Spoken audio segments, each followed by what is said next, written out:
Two title matches and Ronda Rousey's first ever match on Friday night. Her first match on SmackDown that highlighted tonight's edition of SmackDown Live from Miami. And we have a new Intercontinental Champion.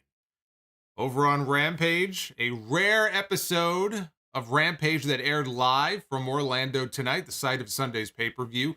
An absolutely bonkers three-way match for the TNT Championship opened up tonight's show, and we filled the final spot, what I believe to be the final spot in Sunday's Face of the Revolution ladder match, with the Christian Cage win in the main event, and also two return appearances on Rampage that were surprises that were not expected. One male, one female. We'll get into it all. This is your Friday night SmackDown and Rampage review for March 4th, 2022. I am the Solomonster. Thank you so much for joining me. And AEW Revolution is, of course, this Sunday. I'm going to go through the entire card and give you my Revolution predictions. So we are going to do Revolution predictions at the end of the stream before we do Super Chat. So that's coming up a little bit later. So we got a lot to get into here. Get those likes up. Super Chats are open. I'm going to be reading all of your messages. So if you have predictions of your own for the Revolution pay-per-view on Sunday, get them on in. Let me know what you think. Let me know who you think the winners and the losers are going to be.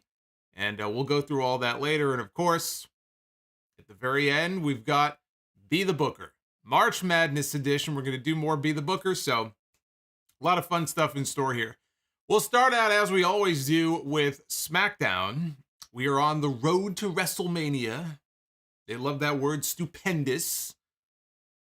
It is the stupendous WrestleMania this year. That is the word that will forever be associated with this year's WrestleMania. I always remember WrestleMania 22. I always associate Peter Gabriel with that WrestleMania because they used the song Big Time, which I actually am a fan of. I happen to like that song. So this is the stupendous edition of WrestleMania this year. The SmackDown opened Saturday night's main event style. We had a rotation of backstage promos. They do this sort of thing from time to time, and I like it when they do it because it does take me back to the days of Saturday night's main event. It would get me really, pumped up and excited for the matches that were going to be on the show that night. They'd have that music in the background. So we had Paul Heyman, who was talking about Roman Reigns, and then they transitioned over to Ronda Rousey and Sonya Deville, who each talked about their main event match tonight. The Viking Raiders vowing to win the tag team titles, and the Usos then vowed to retain the tag team titles. And then we had a promo from Ricochet, and we had one from Sami Zayn. And that is what we opened the show with. Sami Zayn coming out to defend his Intercontinental Championship against Ricochet. So Sami Zayn, if you remember last week, laid out Johnny Knoxville. And I laid out exactly what I thought should happen, what I think should have happened on the show tonight, because it was very clear that we were heading for a Sami Zayn-Johnny Knoxville match at WrestleMania. A match that did not need to be contested for the Intercontinental title. I don't mind the two of them having a match. Doesn't have to be for a championship. So I laid out exactly what I would do. So the match starts and Zayn gets rolled up right away. Great near fall. I thought they were taking that title away from Sami in the first 5 seconds. So that was a great near fall to open this match. Zayn slowed the pace down after a clothesline. They fought out onto the apron. Ricochet went for a super kick. Zayn caught his boot and delivered a half Nelson suplex on the ring apron heading into the first commercial break. We come back. Zayn counters a move into a sit-out powerbomb. Ricochet rallies, hits a standing moonsault for one near fall of his own. Zayn rolls out to the floor, and Ricochet hits a picture-perfect handspring into a moonsault out over the top rope and takes down Sami Zayn. You could not have timed it any better. Ricochet out there doing Ricochet things. So he climbs up to the top rope. Zayn cuts him off. And with Sami in control, all of a sudden, we hear the Jackass theme music playing, the official anthem of WWE. So the Jackass theme plays. Here comes Johnny Knoxville to a big pop because everybody loves Johnny Knoxville. Every time he comes out, he gets a great reaction. So he comes walking down to the ring, and he's wearing a T-shirt with Sami's picture that says Intercontinental Chump. And this is enough to distract Sami. He turns around. Ricochet takes advantage of the distraction. He hits a standing Rana into a pin, Rey Mysterio style. Rey Mysterio back in the day in WCW, in ECW, he won quite a few matches with this. And so Ricochet just takes him right over with a Rana into a pinning position, gets the 1, 2, 3, and Ricochet, for the first time in his career, is the Intercontinental Champion. And everybody was happy, and Johnny Knoxville had a big smile on his face. Of course, Sami Zayn was beside himself. This was a hot opener with the right outcome, and it is the exact outcome that I pitched on last week's show when I said that the match of WrestleMania does not need to be for a title. Get that title off of Sami Zayn. You're giving this match to Ricochet. You know, I've seen it listed where Ricochet internally, according to some of the wrestling sites, internally on the internal roster, Ricochet is listed, he's positioned as the number 2 babyface on SmackDown. Now think about that. This is WWE's brand on Fox. Fox paid $1 billion for SmackDown. They have the biggest star in the company as the top champion on this brand, that being Roman Reigns, who at the present time happens to be a heel. And the top babyface on the brand, after I would say after Drew McIntyre, the number 2 babyface is Ricochet. Now, he would be number 3 if Jeff Hardy had never left. Jeff Hardy would be number 2. But think about the way that Ricochet has been booked for the most part over really his entire career in WWE, but like over the last 6 months, 12 months, the fact that he is the number 2 de facto babyface, considered number 2 on this entire show, as great as he is, tells you everything you need to know about the depth chart on this show when it comes, at least on the babyface side. They need more babyfaces. You know, maybe if they call up LA Knight after WrestleMania, he can fill that void and be a babyface. I mean, I love him as a heel, but you know, maybe they call him up. I think he could help out a lot. But that really says a lot when Ricochet is the de facto number 2 babyface in the whole fucking show. So it made sense to put the title on him. And, you know, again, what I said last week was you have Ricochet win the title. Sammy and Knoxville go off to do their thing at WrestleMania. And then you can build to an Intercontinental Championship match at WrestleMania between Ricochet and Sheamus. You know, with Sheamus going after the one title he needs to complete his collect. I mean, I guess he wasn't Universal Champion, but you know, to be Grand Slam or whatever it is, you know, he's got to win that Intercontinental title. And plus, you know, we've seen them in the ring before. It would be a great match. You put those two on a stage like WrestleMania, you give them some time. You know, they can go out there and have one of the best matches on the show that night. So it's a win-win situation. You get that title far away from Johnny Knoxville. Not that it matters at this point, because the Intercontinental title is more or less a dead belt. You know, the damage is done. There's no unringing that bell. You know, we go through these phases every few years where they kind of take more of an interest in the Intercontinental title, and then they lose interest and it's right back, you know, where it was before.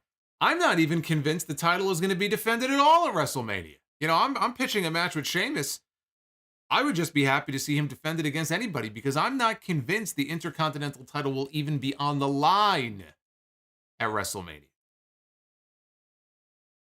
I'm not even sure there'll be a championship match. But that's what I pitched last week, and look, we are well on our way to getting it, so I'm going to put it out there. WWE did the right thing tonight. Now make it happen. There it is on your screen. Right there. There it is. Rick O'Shea. He's got Sheamus's hat on his head right there. Look at this guy.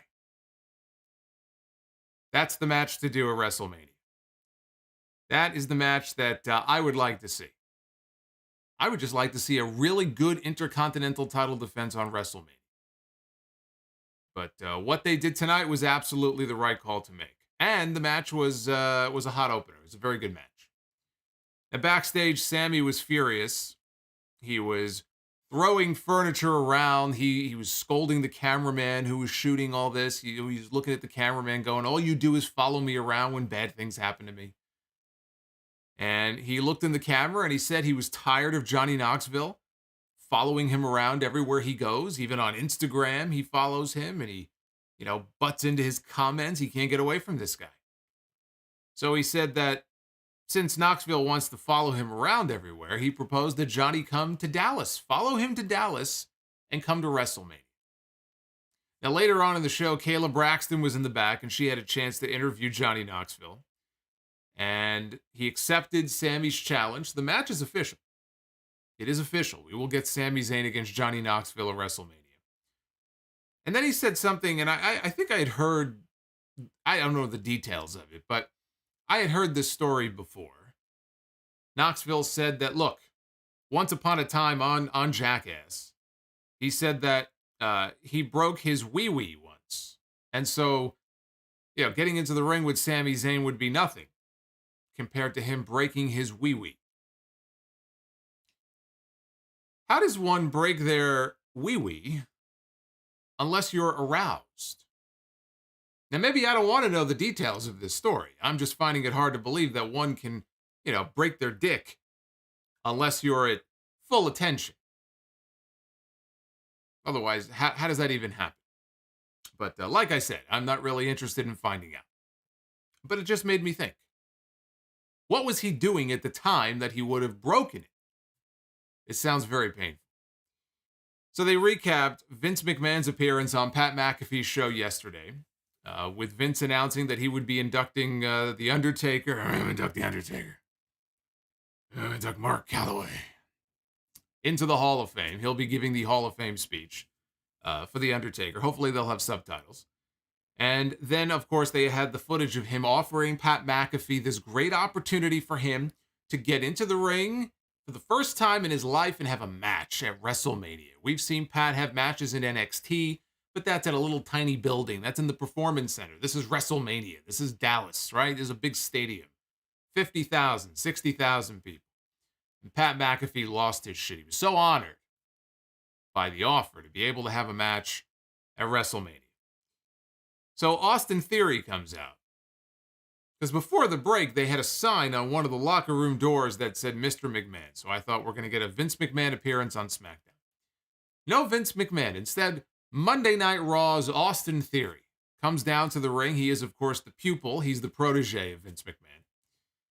And he comes out and he tells McAfee that Vince only went on his show to set him up. And he knows Pat's a loudmouth. Vince does. And people want to see somebody shut him up.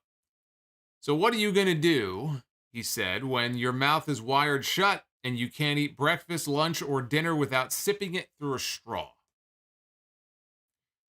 And Theory got out of the ring to go confront McAfee by the announce desk and to inform him that he is going to be his opponent at WrestleMania. It will not be Vince McMahon. I mean, it seemed pretty odd. Look, I didn't believe for a second that Vince McMahon was honestly, when push came to shove, no matter what they announced for WrestleMania, that 76-year-old Vince McMahon was going to be suddenly getting back into the ring, even if it was for a safe match with Pat McAfee. I mean, how safe really is it? Pat's not really a trained wrestler. But it doesn't matter against who. 76-year-old Vince McMahon, I don't care how good of a physical condition and the shape he looks in. He's all buff. He's got the muscle, right? I don't care. Vince McMahon back in the ring. And there were people on social media who were like, oh, I hope it is Vince. Because I tweeted after the Pat McAfee show, I said, clearly this is going to be a spot to slot Austin Theory in there. And I had a couple of people say, I hope not. I hope it's Vince. I want to see Vince. What's wrong with you people? What's wrong with you? People are out of their minds. So no, that was never going to happen. Austin Theory, much better option to have Austin Theory in the ring with Pat McAfee, because I actually think that could be very entertaining. I think that could actually end up being a very good match. Pat McAfee was very capable. He was more than capable in the ring when we saw him with Adam Cole in NXT. Small sample size, I know, but he looked very capable. Austin Theory is the young star on the rise that they're trying to build up. He should have a WrestleMania match. Why would Vince McMahon take the spotlight from him when they're trying to build young and build new? He's been, chaperoning and guiding and mentoring this guy on TV now for months. It only makes sense that it would be Austin Theory in that spot. So I actually think that they could end up having a pretty entertaining match. But the way the segment ended is he smacked McAfee's headset right off his face, right off his head. Boom. And they even showed it in slow-mo after. And he left, and McAfee stood up on top of the announce desk, and he was calling Theory a little bitch. He was claiming, he was pretending to not even know who he is. Who is that guy? Who is that guy? And Michael Cole was trying to calm him down. Pat, when he got down, had to put a new headset on because the other one wasn't working anymore. So he put the new one on, and he cut a promo. He cut a promo, and Cole is trying to calm him down.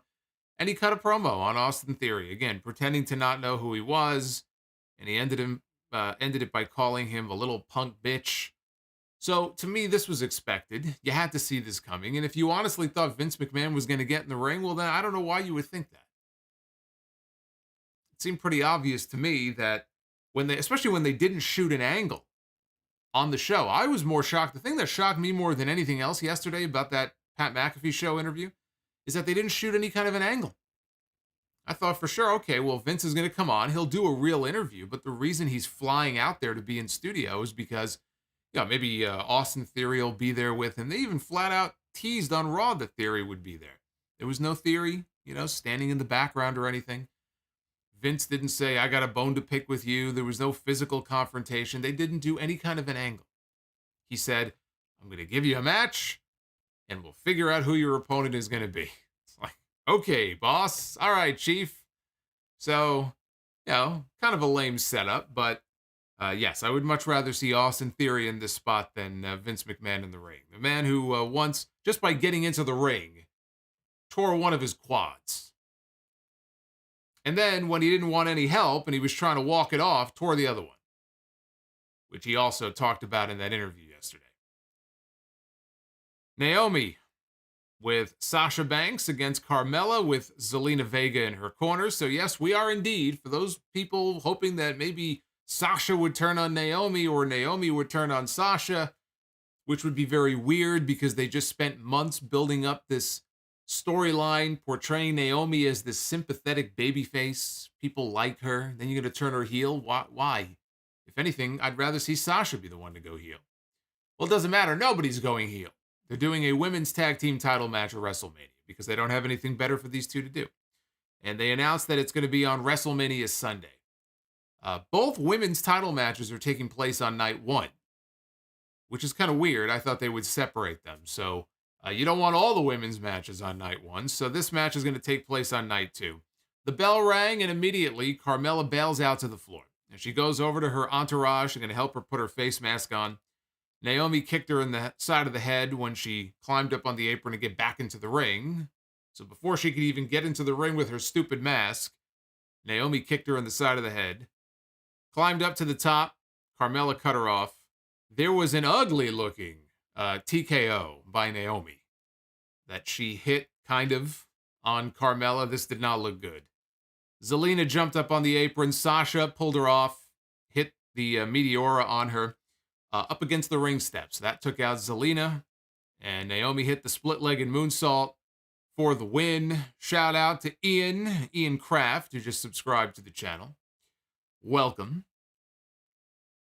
So the split-legged moonsault hits, and Naomi picks up the win. Really not much to this. It was a win for the baby faces. And next week, it's going to be Sasha Banks one-on-one against Zelina Vega, the woman who eliminated her in the first 10 minutes of the Women's Royal Rumble this year. Now she can get her revenge. Although, since the baby faces won this week, the heels will probably win next week, which means Sasha might lose, which should not be happening.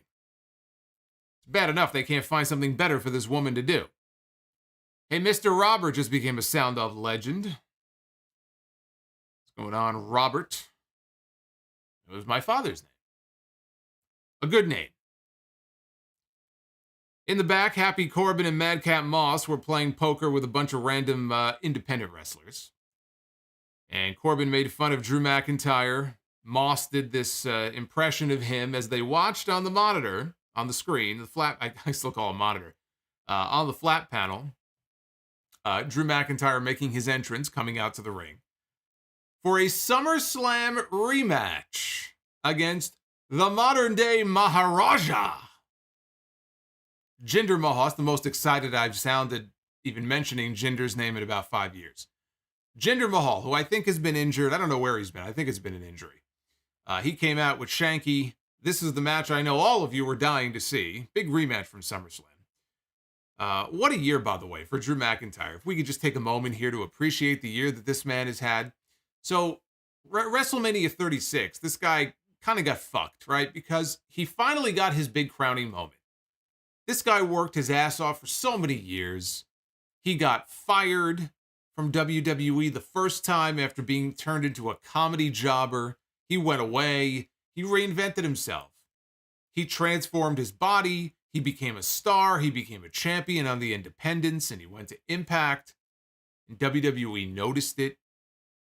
Got real big. Put him in NXT, became the NXT champion. Got called up to the main roster and had to really build himself back up all over again. And finally, the Royal Rumble 2 years ago, he kicks Brock Lesnar out of the ring. This entire baseball stadium just explodes. He wins the Royal Rumble. He's going to WrestleMania, right? He's going to the main event of WrestleMania. And then COVID hits. And he wrestles Brock Lesnar in an empty warehouse with no fans and wins the WWE Championship. In the lamest possible way. Now, none of it could be helped. I felt bad for the guy. You worked so hard for so long, he thought he was going to Raymond James Stadium. And he's in an empty warehouse winning the title, right? So he got his run. He challenged for the WWE Championship the following year at WrestleMania. Last year at WrestleMania, he wrestled Bobby Lashley for the WWE title, and he lost. But he was in the championship picture. And I do think that he needed a break because it was getting a little tiring. You know, they had him there for so long, and it was like, all right, well, maybe we should kind of move on to something else here. But he goes from that, the last two WrestleManias, to wrestling Jinder Mahal at SummerSlam in a match that went not even a full 5 minutes. And the match tonight on the show went even less than that. This went about 2. But he wrestles Jinder Mahal at SummerSlam, and now he's going to wrestle Happy Corbin, a guy named Happy Corbin, at WrestleMania. It's been quite the journey for Drew McIntyre. Quite the year. Quite the year. So like I said, this was somehow even shorter than their SummerSlam match. And Shanky jumped up on the apron. McIntyre knocked him off. Jinder tried to take advantage and go for the Colossus. But McIntyre broke free with the Glasgow Kiss. And the Claymore kick put away Jinder. That was the end of that. Kayla Braxton got into the ring to interview Drew when this was over. And asked him if it bothered him that Corbin and Moss were making fun of him. Was he 5 years old? He said nobody cares about them, which is a shoot, by the way. He asked the fans to raise their hands if they want to gouge their eyes out whenever they see Corbin on their TV. And he even got Kayla Braxton to put her hand up. There are definitely times, by the way, that I am watching WWE television and I want to gouge my eyes out. So I raised my hand as well. As I'm watching SmackDown, I'm sitting here at home and I put my hand up. So he said Corbin might be undefeated as Happy Corbin, but he is going to take him out of WrestleMania. We have, up next, we had Rick Boogs, right? Is that how he does it? Rick Boogs. I can't do it the way that he does it. Can't do it. But he comes out to do his routine and he introduces Shinsuke Nakamura. So I guess, all right, well, we're going to have a match. I don't know who they're going to wrestle because they don't really have any more tag teams on this show. We had a tag team title match coming up. And the New Day, obviously, was occupied elsewhere. What other fucking teams do they have? But Nakamura and Boogs were on their way out. Before they could even get halfway down the... They barely moved. They came out. They didn't even get halfway down the aisle. And the Usos, the tag team champions, ambushed them from behind. Super kicks. Down goes Boogs. Down goes the former Intercontinental champion. Why? Because it's time for the tribal chief to make his entrance. And out comes Roman Reigns and Paul Heyman, and the entire bloodline make their way to the ring for a promo segment. No idea what happened to Nakamura and Boogs because we never saw them again. Boy, you talk about making two guys look as insignificant as possible. And, with Boogs, people like him, but he's still a new guy. They're only first really, building him. Nakamura, though. Poor Shinsuke. Got a simple super kick to the face. Never saw him again. Didn't feel the need, I guess, to come out and avenge what had just happened to him. Maybe he was gravely injured by this super kick. I don't know. But out came the Bloodline. Miami, though, they love them some Roman Reigns. Before this guy even said a word, they were chanting Roman, Roman. They were chanting this guy's name. They love Roman Reigns. He talked about him and Brock both defending their titles tomorrow night at Madison Square Garden. They keep talking about this Madison Square Garden show. Again, I think it's just to sell tickets. I think they're up to about 7,000 tickets now. So are they going to shoot some kind of an angle? Supposedly they're going to be filming at least the Lesnar match. So there might be something that goes down and they'll show it on TV. My guess is whoever Lesnar's opponent ends up being, and I threw the name Omos out last week, just if they want, the visual of Brock picking this guy up on his shoulders. I don't know if they want to beat Omos so quickly, if they're going to show any of this on TV.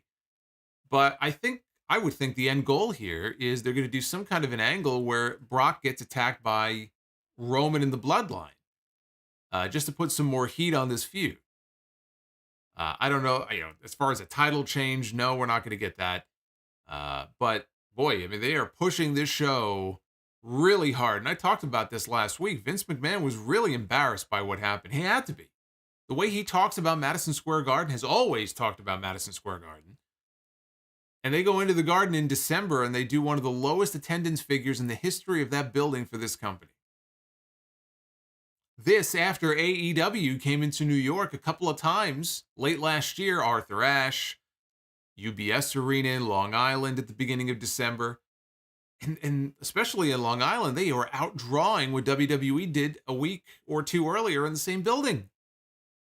So they go to the Garden the day after Christmas and they did, 3,000 people or something? So it could just be that he was so upset by the, lack of ticket sales that he's just using television as a way to boost sales, and maybe they're not really planning anything special. But I don't know, they're just talking about it so much on TV. I have to think something will happen that they will want to film and put on Raw on Monday night and SmackDown next Friday. So we'll see what happens at the Garden. Whatever happens, I'll talk about it on the podcast, obviously, on Sunday. I will not be at the Garden.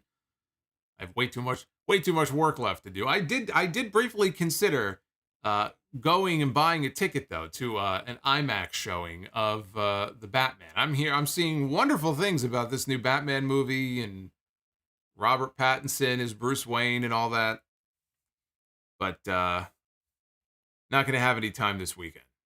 So anyway, Roman says he's going to smash Brock Lesnar, but he's also going to smash whoever they put in the ring with him because he, too, is defending his championship at Madison Square Garden tomorrow night. Originally, they had him listed against Seth Rollins. They pulled Rollins' name. So both of them are defending their titles. We don't know against who. Watch, it'll still end up being Rollins. It'll be Rollins against Reigns at the Garden. Whoever it is, though, he says he's going to smash them. And he goes, Brock, though. Brock Lesnar defending his title is the interesting part because there are people who don't want to see Brock make it to WrestleMania with the championship. But that's not how he feels. That's not how Roman Reigns feels. He wants him to come to WrestleMania as the WWE champion so that he can beat him and take his title. So he doesn't want him to lose his championship. And he asked Paul Heyman, he goes, what's that line that you're always delivering? And Heyman leans in and he goes, that's not a prediction, that's a spoiler. And he asked the people in Miami, hey, all you Miami folks, do you want to hear a spoiler? I would have fucking died if they said yes and he spoiled something from the Batman movie just to fuck with people. That would be a great heel. You want heel heat, you go ahead and you spoil that. You go ahead and you spoil that. It goes, hey, you wanted a spoiler. I gave you a spoiler. Now acknowledge me. Oh, I would have popped for that. So he said the big spoiler is that at WrestleMania, he's going to smash Brock Lesnar. He's going to pin Brock Lesnar. He's going to stand over Brock Lesnar with both the WWE and the Universal titles raised over his head, and Brock will have no choice but to acknowledge him. And then he got all worked up and he started screaming. You know, he said, "Acknowledge me." He goes, "Me, me, me," and he's yelling and he's screaming, and then he calms down. So that was the entire segment. Not really much to it, but I thought Roman was good here. You know, again, it's more of what we've heard really from these two. I'm gonna smash you. I'm gonna beat you. I mean, there's, you know, what more are they going to do? We still have 4 weeks until WrestleMania, right? T-minus 4 weeks now. What more can they do? We already had the contract signing last week, so the contract's been signed. Brock doesn't wrestle on TV, so we're not going to get Brock Lesnar in tag team matches and Roman on the other side. I don't think, most likely. Although I will say, it is such a unique thing for Brock Lesnar to wrestle on TV because he doesn't do it. The only time that he's done it since he came back to the company 10 years ago was an 8-second match on SmackDown when he beat Kofi Kingston to win the title. And then Cain Velasquez came out, and that's a whole story I'll talk about that's a sad story. I'll talk about that on Sunday. But, you know, I don't know that I would be against the idea of them doing a 6-man tag on TV between now and then. You could do Brock and the Vikings, or it's like they all look the same, right? It's like 3 Vikings. You could do Brock and the Viking Raiders against Roman and the Usos as a big TV main event, you know, 2 weeks before WrestleMania or something. I'm just trying to think of things that they could do to, you know, keep that interest level from waning, because there is still 4 weeks left between now and then. You know, you'll get the nice video package, but what more can they do when you have a guy who doesn't wrestle on TV? It just doesn't work. Speaking of the Usos, they were out next against the Viking Raiders for the SmackDown Tag Team titles. This was the match that was supposed to happen at the Elimination Chamber show, and they were running low on time, so we never did get the match. I know you're all very devastated by that, by the way. Ivar hit a top rope splash on Jimmy to try to end it early, but he kicked out. The Vikings were setting up for their finisher. Jay cut them off, ran Ivar into the ring post, and Eric got tossed over the barricade over onto the floor by the timekeeper's area heading into the break. Come back from break, and a little bit later on, Jimmy goes for the Uso splash. Eric got his knees up, and the Raiders hit the Viking experience on Jimmy, hit their finish. Jay broke up the pin at the very last second, almost didn't make it, but he broke up the pin. Vikings went for their springboard German suplex combo where Ivar, you know, jumps up on the middle rope to kind of springboard himself off. When he jumped up, though, on the rope, Jay was outside the ring, and he grabbed him and pulled him out over the top rope, and Ivar fell to the floor. Or maybe it was Jimmy. Jimmy maybe pulled him out. And the Usos hit the 3D, which, of course, they are now calling the 1D. They hit the 3D and wiped out Eric and got the win to retain the tag team titles. So I actually thought it was good. It was a good match, but very predictable. I mean, there isn't anybody in the fucking world, I don't care what they say, who honestly expected there to be a title change here in this match. So as predictable as it gets, but the match itself, I thought it was good. We were supposed to have a singles match. Big E one-on-one against Sheamus. Big E and Kofi Kingston drove to the ring in the ATV that Kofi bought Big E for his birthday. It was his birthday gift. So they were driving it down to the ring. And let me just do a quick PSA here for anybody in WWE or who one day might find themselves on the main roster in WWE. I've talked at length about the very bad kidnapping issue in NXT. I would never want to work in NXT in any position because I would have to walk around with a bodyguard watching my back. Everybody is getting kidnapped. The NXT parking lot over there at the PC is the most dangerous place in all of America, it feels like. So we know that about NXT. But on the main roster, if you are ever gifted a vehicle, it doesn't matter if it's a car, if it's a truck, if it's an ATV, if it's a motorcycle, if it's a fucking moped, if it's a scooter, if it's a wheelchair, whatever. Any kind of a mobile vehicle that you are gifted If you continue to ride it and use it on television, you do so at your own risk. You do so at your own peril. You get what you deserve. So the moment that we saw that ATV a few weeks ago, or last week, whatever it was, you knew bad things were going to happen at some point. Jinder Mahal. When have we ever seen Jinder Mahal riding a motorcycle? Remember months ago when Jinder all of a sudden was riding a fucking motorcycle? Like, why is he riding a motorcycle? Why do you think? Because it's going to get destroyed. And that's what Drew McIntyre did. He destroyed this guy's motorcycle. Well, Big E no longer has his ATV. They rode it down to the ring. And Sheamus and Ridge Holland are out there. And they're threatening the ATV. And what ends up happening is Kofi Kingston is in this fucking thing. And he is honking the horn. And he is honking the horn repeatedly. He's honking the horn in very annoying fashion.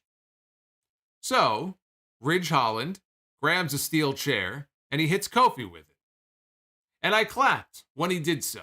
I applauded. You know why? Because it was fucking annoying. Kofi Kingston honking the horn. I was glad that he hit him with a chair. I wanted him to hit him more with the chair. Fucking annoying. Got what he deserved. I would have hit him with a chair too. I would have hit him over and over and over and over again. I would have hit him in the head with that chair. Then Holland started beating on the ATV with the chair. He's putting dents in this thing. So Kofi was laid out on the floor. Big E had gotten laid out in the ring. And Sheamus climbs into the ATV with Holland, and they stole it, and they drove off in the ATV. Grand Theft Auto. Basically, that's what this was, Grand Theft Auto. After the break, they showed footage of what happened during the commercial of Sheamus and Holland. They were in the parking lot, and they destroyed the ATV. It was only partially destroyed before. Now they completely destroyed this thing. And so the match is official for SmackDown next Friday. It's going to be Big E and Kofi Kingston taking on Sheamus and Ridge Holland. I was actually happy to see that because I thought they were going to save this for WrestleMania. I would rather see Sheamus in an Intercontinental title match. But then again, I don't know what you do with the New Day. I mean, what do you do with them at this point? They're not in the title picture. You know, I mean, whether you think they should be there or not, they're not. They're not at the moment in the title picture. So they're not getting a title match at WrestleMania. So what the hell do you do with the New Day? You know, I mean, maybe there'll be a non-decision next week, and we are going to get a match at WrestleMania with Sheamus and Ridge Holland against Big E and Kofi. Because you know they're going to want New Day on the show. I mean, they're certainly going to find a role for them on the show, but what the hell do you do with them? Hey, Fat Cheeses. Fat Cheeses. Just subscribe to the channel. That's PHAT Fat. Welcome to the channel. We had Ronda Rousey in the main event. One-on-one, taking on Sonya Deville. WWE authority figure, Sonya Deville. Ronda Rousey, of course, the winner of the 2022 Women's Royal Rumble match. This was her first ever match here on SmackDown. No blue gi. This was a missed opportunity. Ronda wore a blue gi to Saudi Arabia. You're on a show whose color scheme is blue. Why do you think I got a blue light behind me right now? See? This was the perfect opportunity for her to wear her blue gi. But no blue gi. She walked out wearing a Roddy Piper-style kilt, took it off before the match. She had brand new wrestling gear made. Before the bell rang, out comes Charlotte Flair, the SmackDown Women's Champion. She comes down to the ring, takes a seat right next to the announcers. Literally 15 seconds, if that, 15 seconds into this match. Charlotte Flair gets up on the apron to interfere. And she distracts Ronda long enough for Sonya Deville to clip her knee with a chop block, her surgically repaired knee, which they pointed out, from behind. And then Charlotte decides to take a seat and do some color commentaries. She sat down next to Michael Cole and Pat McAfee. And Sonya got a little bit of offense in, obviously didn't get too much. This didn't go very long. This entire match went about 3 minutes. So we got a 3-minute main event. I guess you don't want to overexpose Ronda in a singles situation here on TV. She's still, hey, look, 3 years away. You know, she's still working off some ring rust. But they're the ones that put her in the main event of WrestleMania, so that's kind of the issue they have to deal with. But I mean, Ronda looked fine, for the time that she was in there, I thought. Ronda got a couple of judo throws in. She hit Piper's Pit and then looked at the crowd and asked the fans in the front row, "Who wants a souvenir tonight?" And she grabbed the arm and she wrenched back for the arm bar and got the submission in around 3 minutes. So Ronda stands up and she eyeballs Charlotte out on the floor. And she's motioning for her to get into the ring. And Charlotte obliges and she gets inside. And Ronda took her down, applied an ankle lock. And Charlotte began furiously tapping out. And so the story they told on commentary is that Charlotte had called Ronda a one-trick pony. She's got the arm bar and she really doesn't have anything else. She's a one-trick pony. And so what they showed here is that Ronda, in fact, has more than one way that she could submit Charlotte at WrestleMania and win the title, not just with an armbar, but with an ankle lock as well. Which I would like to think she got from her old tag team partner at WrestleMania when she first debuted, Kurt Angle. The master of the ankle lock. Actually, Ken Shamrock. In this company, Ken Shamrock was the master of the ankle lock. Yeah, it's a match I don't mention too often when I occasionally get these questions. What was the one match you wish you could have seen, but you didn't?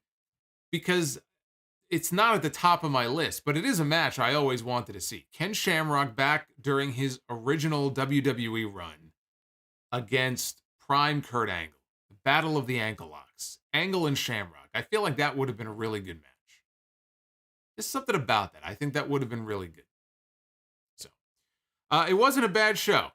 Especially with some of the SmackDowns we've gotten in recent weeks. I didn't think it was a bad show. They moved some stories along for WrestleMania, but nothing really good wrestling-wise outside of the opener. I mean, if that's your thing, if you're looking for some good wrestling on a Friday night, SmackDown was really not the show for that tonight, I don't think. Yeah, there was some good stuff, but, you watch the opener. If you're looking for a really good match, there was nothing on this show better than the opener with Sami and Ricochet. And so that is your SmackDown review. Of course, at that point, we flipped on over to TNT for a rare live installment of AEW Rampage. They are already in Orlando. They are getting ready for the Revolution show on Sunday, getting ready for the Revolution on pay-per-view coming up on Sunday. The three competitors in the TNT Championship match were already in the ring. Justin Roberts was doing the ring introduction. Sammy Guevara, who is the defending TNT champion. We had Darby Allin. And we had Andrade El Idolo. This is the match that I had been hoping we would get at the pay-per-view, and then I saw they're doing it on Rampage, and I said, well, at least we're getting it at all. And the stipulation was that if anybody interfered or tried to interfere in this match, there would be fines and suspensions and all that jazz, and so nobody did get involved here.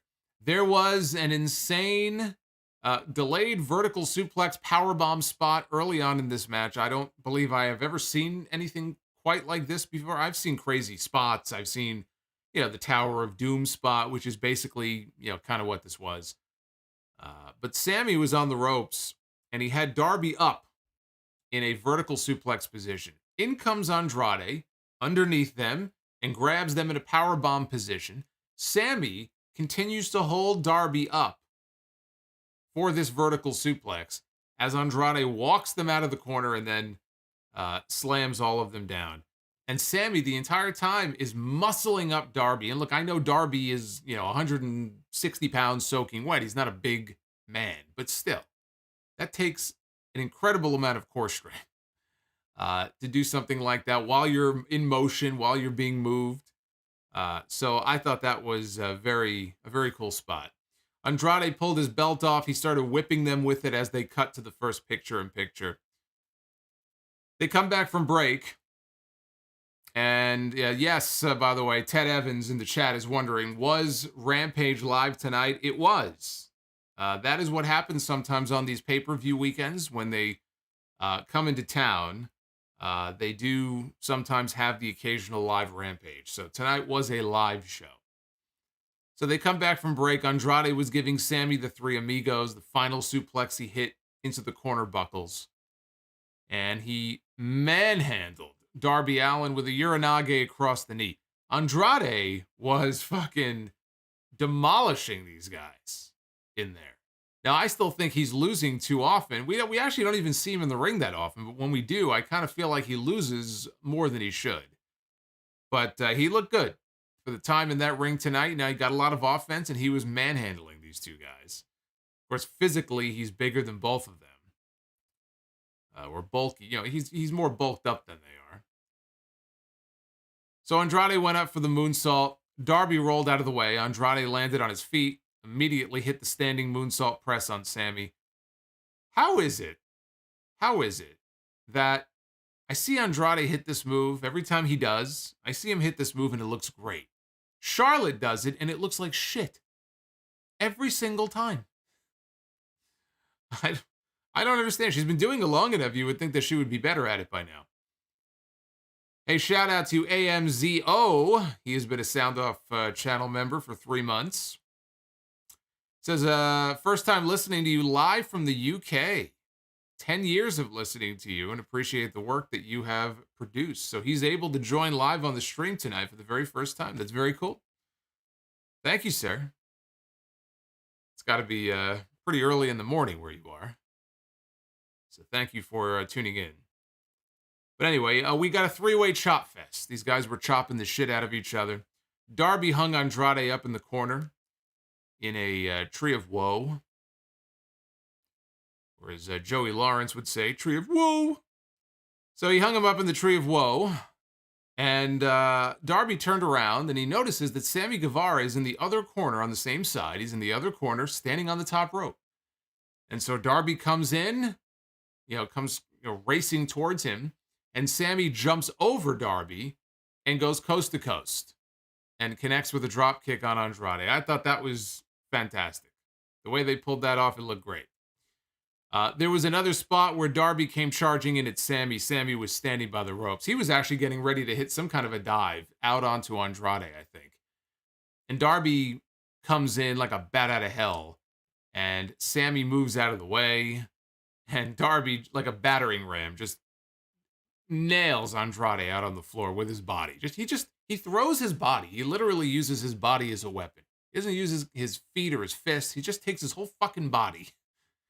What do they call in the Super Mario games? Bullet Bob. Every time I see Darby doing those dives, those torpedo dives through the ropes, I think of not Bullet Bob. I'm thinking of Bullet Bob Armstrong. Bullet Bill. That's what it was. Bullet Bob. Yeah, you learned something new tonight, everybody. Bullet Bob was in Super Mario Brothers. No, Bullet Bill. I'm going to start calling him Bullet Bill from now on, because that's what Darby Allin fucking reminds me of. So Darby, the finish was actually great here in this match. Darby hit his flipping stunner to Andrade, who then walked into the GTH from Sammy Guevara. He nailed him with it. But then Darby grabs Sammy and he throws him out of the ring. I thought he was going to steal the pin. But instead, Darby goes up to the top rope. He looks backwards. He flips off Andrade and he hits the coffin drop to Andrade. Tries for the pin, but Sammy came flying off the top from out of camera frame. We didn't even see him on the top rope. He comes flying in with a diving senton off the top onto Darby's back, and then he pins Andrade instead to retain the TNT Championship. This match was absolutely insane. What more can I say? This was a fantastic opener, a hot opener, hotter than the opener on SmackDown, and I like that match, but this was better. And this is why I wanted to see this match. Now, we got it tonight instead of Sunday, so whatever, but now you know why I wanted to see this match, because I expected that this match was going to be wild and insane, and that's exactly what it was. Darby refused to shake Sammy's hand after it was over. When he put his hand out, and Darby rolled out to the floor and he left. So they are going to have to be tag team partners in the trios match on Sunday. So the story they're telling is that there could be some trouble in paradise there. Back from break, Penta and Pac are in the ring with Alex Abrahantes, who is still dressed up as Dracula or something out of Star Wars. Somebody told me what he was dressed up as last week. Is it Darth Maul? Maybe Darth Maul, whatever it is. I know he's dressed up as some kind of character, but I'm not up on all that stuff. You'll have to clue me in. Actually, you know what it is with Darby and Sammy? Can they coexist? Oh, fuck. Shit. It's infecting AEW now. Can they coexist? We have a can they coexist storyline now for Sunday. Anyway, Alex is in the ring and Alex looked like a clown. All right, well, we can call him a clown then, I guess. So he's cutting the promo on the House of Black, and he says, you know, we may be down a man with Rey Fenix still being out with that arm injury. But there are still 3 of them, and there are 3 members of the House of Black. So a video plays, the lights go out and a video plays. A very well-produced, clearly not live, vignette plays with Malachi Black, Brody King, and Buddy Matthews. And they all take turns talking. When the lights come back on, Malachi, Brody, and Buddy are in the ring. They're on the apron. They're not in the ring, but they're on the apron. And Pac and Penta and Alex, they got their backs turned. They're looking up at the screen. And I just thought this was actually really lame. The vignettes that the House of Black does, I actually think they're very well produced. I like the vignettes. But just the idea that they're watching these guys do a clearly pre-taped, not live vignette, responding to what Alex just said, right? So there's no way that they could know what he was going to say. So they respond to it as if it's live. The lights go out, they come back on, and then they're standing on the ring apron. Too much for me to even suspend my disbelief in that moment. I didn't like that. I thought that was actually pretty lame the way they worked that. But anyway, Alex made it very clear that I told you there are 3 of us. I didn't say that all 3 of us, though, were in the ring right now at this moment. So basically saying that I'm not going to be wrestling. There's somebody else who's going to be teaming with Penta and Pac. And they played some music I didn't recognize. He said they have a monster of their own. And that monster turned out to be Eric Redbeard, the former Eric Rowan from the Wyatt family, who made one appearance on AEW television. It was the Brody Lee tribute show. And actually, that was one of the more, emotional moments on that show. Because how often do you see a big guy like that start bawling his eyes out in the middle of the ring? And of course, him and Luke Harper were tag team partners for many years, very good friends. So that was a tough thing to watch at the time. And it was very cool that they brought him in for that show. But, how many people are clamoring to see, Eric Redbeard is all elite? He came out. He's a big dude, I will say, because there are a lot of smaller guys on the AEW roster. When you see him out there, even in the ring with Brody King is a big dude.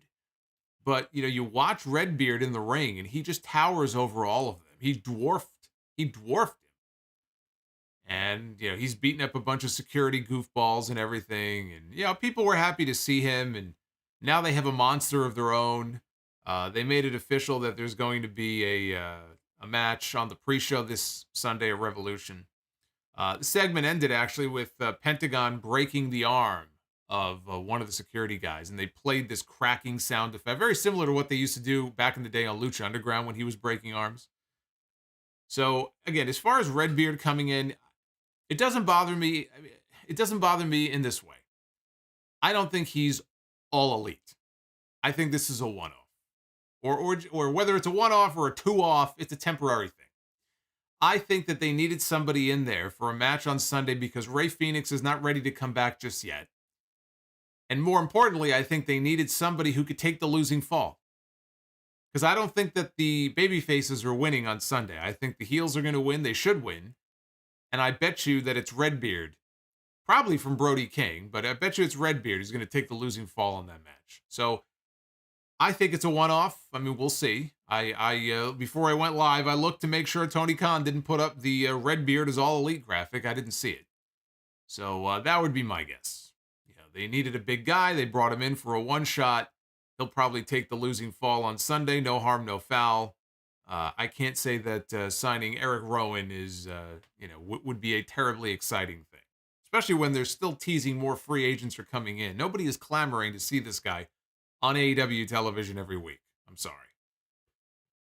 Scorpio Sky and Dan Lambert were in the back for a segment. Now, speaking of Tony Khan and Tony's tweets, he tweeted something a little bit earlier. I'll read you what he wrote. He said, I had offered a 7th spot in the Face of the Revolution ladder match to the 2021 winner of that match, Scorpio Sky.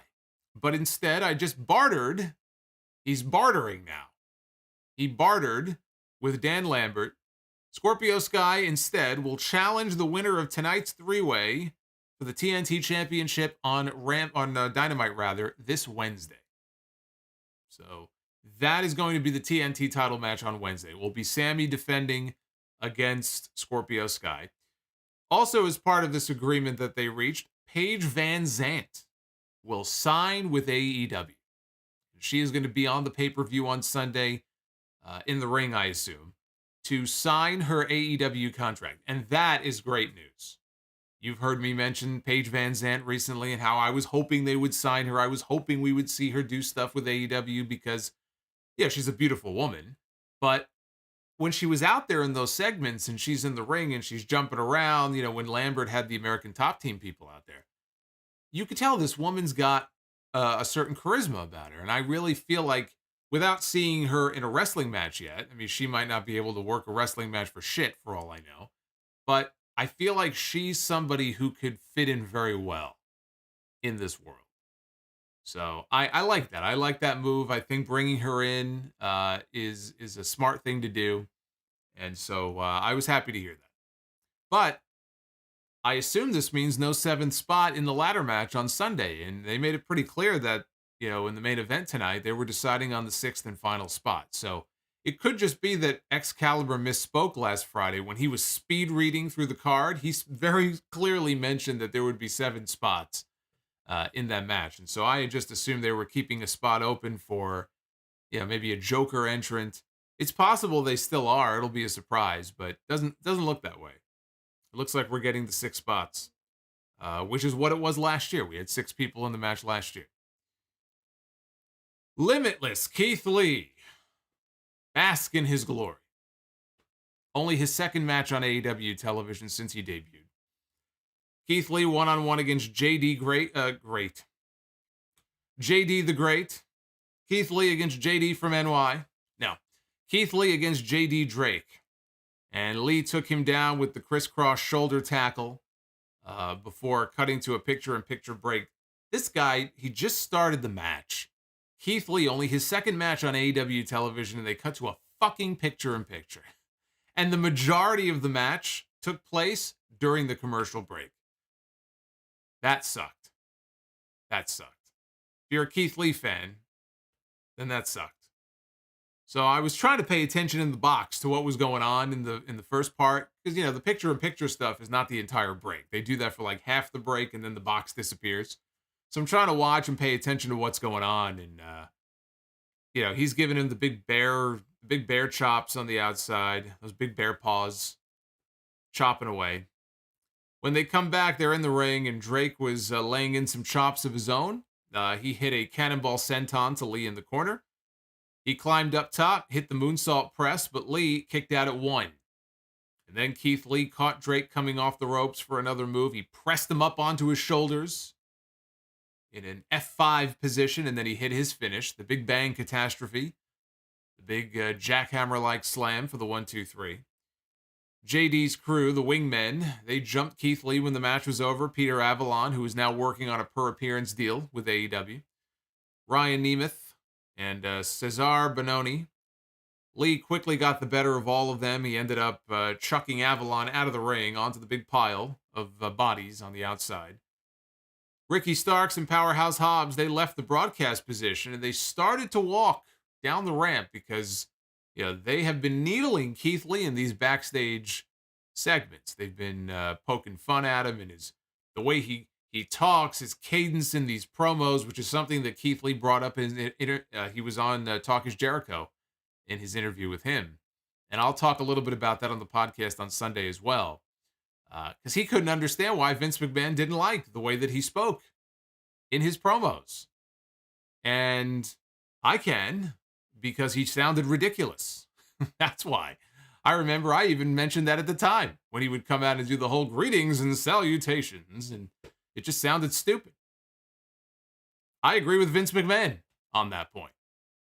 I thought he sounded it just sounded very weird for a wrestling promo. And clearly other people felt the same way, because from the day that he set foot in AEW and he was in those segments with Ricky Starks in the back, they've been making fun of him for it. So clearly this is something a lot of people have noticed. The fact that they're even mocking him on AEW television for it. Anyway, they start coming down the ramp and Orange Cassidy's theme song plays. He walks out. All of these guys are going to be part of the ladder match on Sunday. And so that's kind of where the segment came to a close. Hey, Steve Heredia, Bakersfield Big Shot, is currently at work, just dropping in to say hi, and he makes a very important point. Don't forget to like. Don't forget to like and subscribe. Look at this. He's at work, and he's shilling for my channel. I appreciate that. But do hit that like button. So we had footage that aired of the bloody attack on Dynamite Wednesday night when MJF and Wardlow and Shawn Spears, they put the dog collar around CM Punk's neck and they were hanging him, over the top rope. And they had an exclusive interview from the trainer's room later that night. Punk was a bloody mess, and it was great too, and very smart. Whenever you have a bloody attack like that, you'll notice Punk was wearing white. He was wearing a white shirt. Always wear white. Stands out more.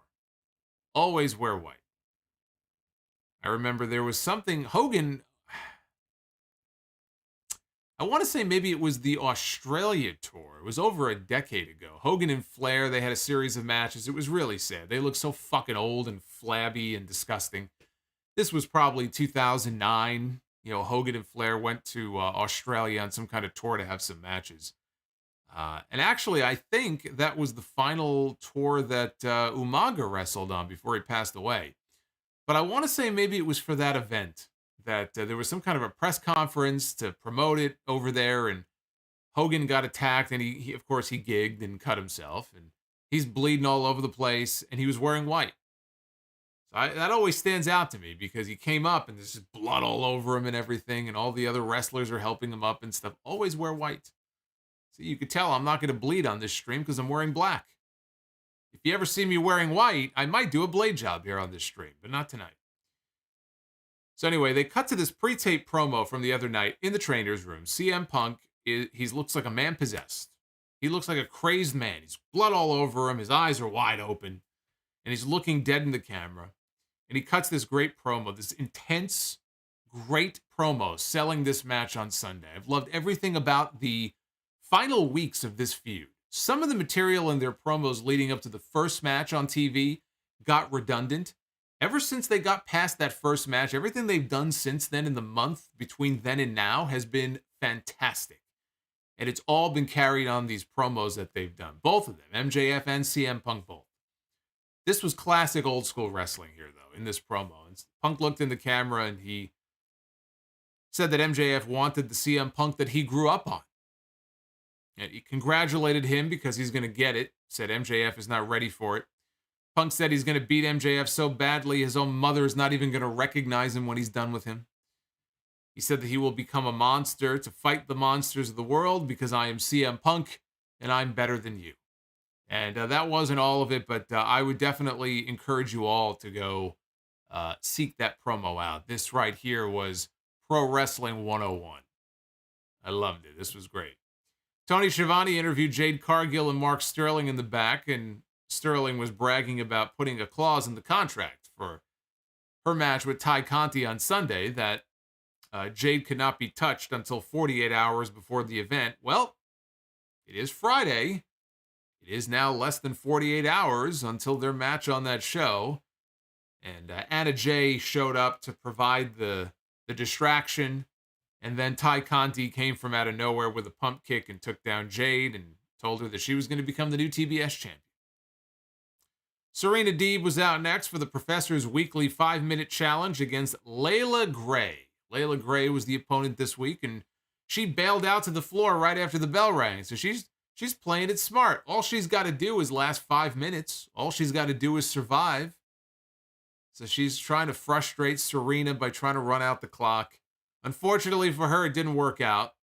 Serena won quickly with a guillotine choke. She beat up on Gray after the match, and she applied the Serenity Lock when all of a sudden we heard Hikaru Shida's music. We haven't seen Shida in a little while. She had gone back to Japan. Well, now she's back.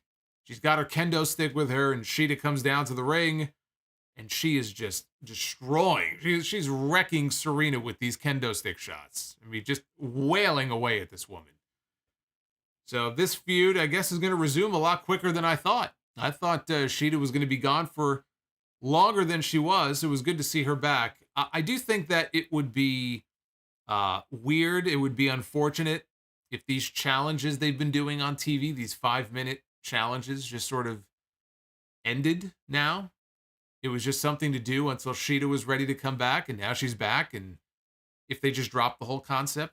Because I thought and still hope that they keep these going until you get to a woman that you want to start building up as a new star on the women's roster.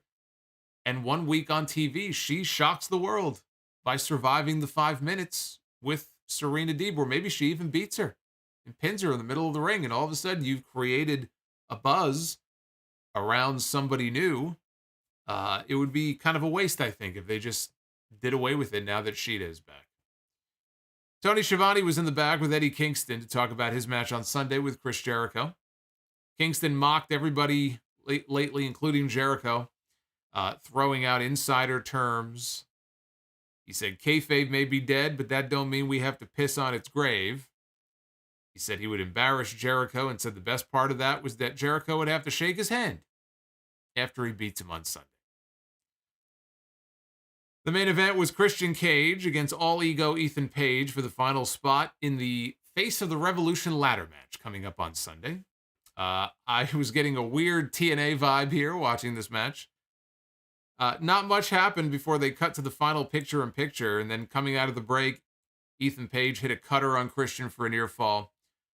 Christian hit a diving headbutt for one of his own. Page hit a shoulder tackle that took Christian down, and then he tried to set up for the Ego's Edge. Christian escaped, hit a spear for a near fall. Page sent Christian shoulder first into the ring post and again set up for the Ego's Edge, and he got him up. He got him up for it, but then Christian slipped out, hit the kill switch for the 1-2-3, and so Christian Cage wins the final spot in Sunday's ladder match. A match stipulation that Christian is very familiar with. Just feels right having Christian back in a ladder match on Sunday. Plus, they really haven't been doing anything of late with him at all. I mean, he's been playing the role of mentor and manager to Jurassic Express, so it's about time for him to get out there. Remember when he came in? His t-shirt slogan, outwork everybody? Well, he hasn't been doing much he hasn't been doing much work, so he'll have a chance to put the work in on Sunday. Hey, Del Fuego, Sound Off legend for 5 months. Hope you guys saw my Solomonster Bebe sign. I was in the first few rows facing the ring. See you guys at Revolution. If anybody saw the sign or could get a screen cap of it, I did not see it. And again, part of the time I was taking notes as well, so maybe I looked away. I didn't see it on TV, but he did send me a picture on social media before the show on Twitter, and it looked good. I like the sign. I tweeted it out to everybody. So if anybody did see it, though, let me know, and I'll go back and I'll take a look. So Jungle Boy and Luchasaurus walked to the ring afterwards to celebrate in the ring with Christian. Then out come the Young Bucks and Red Dragon. And they walked down to the ring, teased getting inside, but then they decided instead Kyle reached in and grabbed one of the AEW tag team belts. Matt Jackson reached in, he grabbed the other belt. They were facing each other on the outside, holding the belts, when Luchasaurus reached down and grabbed them away. Jungle Boy did a dive out over the top rope and wiped them both out. to close out the show. So the main event was okay. I thought the main event was all right, but nothing was going to compare to that opener for the TNT title. But I thought overall it was a pretty strong show, and it flew by very quickly. Maybe it's the live aspect of it. There was something about this show tonight. And you know what? Maybe it was. Maybe it was the fact that it was live and not taped. It just, it always goes quickly because it's only an hour, and they try to cram so much shit into that hour. It didn't feel that bad tonight where they were trying to cram too much in. So maybe that had something to do with it. But I enjoyed the show. I enjoyed the show tonight. Let's take a look at the polls. We'll start with SmackDown here. Overall, positive score, barely, but that is a positive score for SmackDown. 52.5% thumbs up, 47.5% thumbs down. And as compared to Rampage, 87% thumbs up and roughly 13% thumbs down. Yes, Loop Cannon, I did see Kyle O'Reilly when he grabbed the belt. I did see him do the old air guitar that he used to do in NXT when they were the tag team champions. So anyway, at Solomonster, as I always mention, at Solomonster on Twitter, if you want to vote. I'll probably check the poll one more time here before we wrap up a little bit later. So if you guys want to vote, you guys know the place to go. Simple as that. Now, I told you that we were going to do predictions for Revolution, and we're going to do them. I'm going to do them on Sunday as well, but we'll run through them now. Revolution is live on Sunday from Orlando. I'm going to be live back here with you as soon as the pay-per-view is over, so you know it's going to be a late night, because I don't see that pay-per-view going off the air until probably closer to midnight. But I'll be on as soon as it ends. The buy-in pre-show had 2. Now it has 3 matches. We have Chris Statlander one-on-one against legit Layla Hirsch. I have Hirsch winning that one. I have Hook. Where all the hookers at in the chat? I know you're here. I have Hook going over on QT Marshall. Any other outcome to that match is completely unacceptable. And just added, the House of Black take on Pat Penta and Eric Redbeard. I'm going with the House of Black for the win. And I think Redbeard is there to take the losing fall. I do. We have the face of the Revolution ladder match for a future TNT Championship match. We have Wardlow, Keith Lee, Powerhouse Hobbs, Ricky Starks, Orange Cassidy, and Christian Cage. Always possible that they could add a 7th Joker entrant. I will say right now that if they do, my pick is Shane Strickland. I think he's coming in very soon. In fact, I think within the next week or 2, he's going to probably be making his AEW debut. But they may not add an extra entrant in this match. Right now, it's just the 6. I'm going with Wardlow.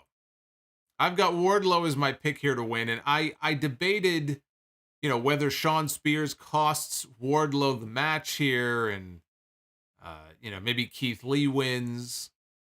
It's not ideal for him to be losing this early on, but it's not a singles match or anything. It's a multi-man match. If he doesn't, he can lose without losing. He just doesn't have to win.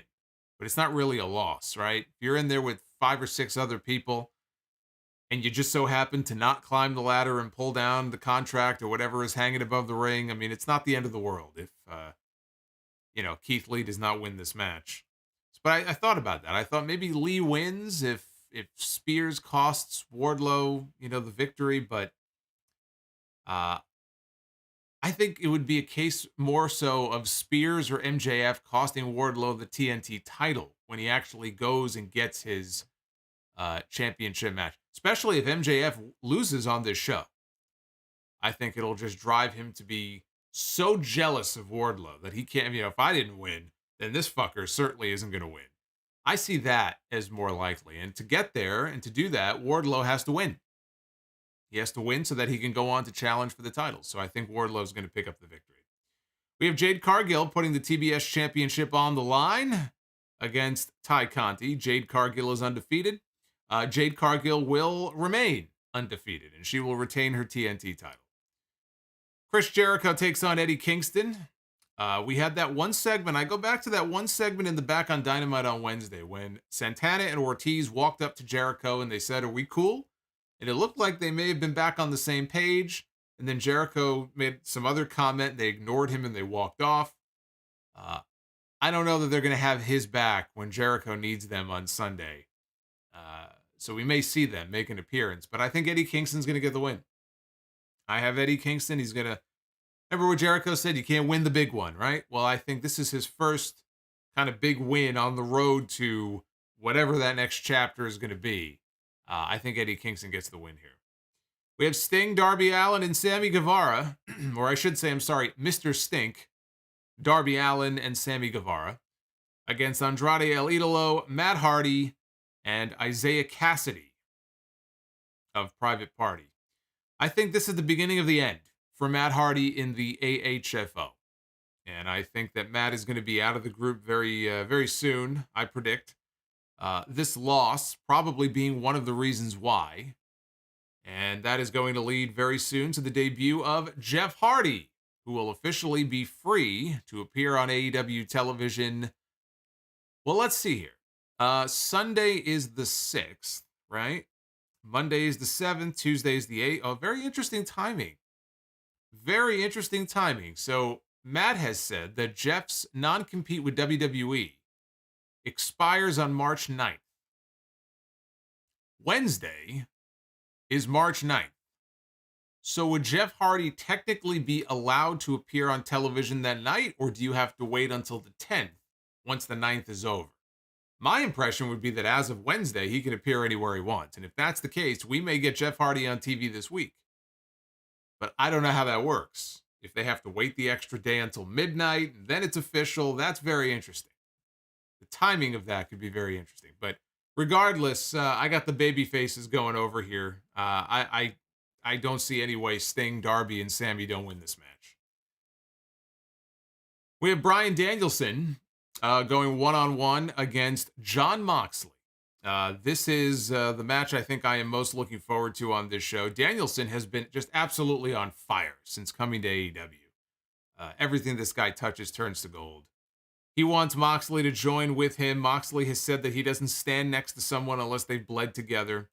I think it's pretty clear we're going to get some blood, maybe a lot of blood in this match. In the end, though, I think Moxley gets the win. So I'm picking Jon Moxley for the W. But I think he gains respect for Danielson and he joins with him. And we get kind of a new two-man power trip of sorts. Maybe they're tweeners.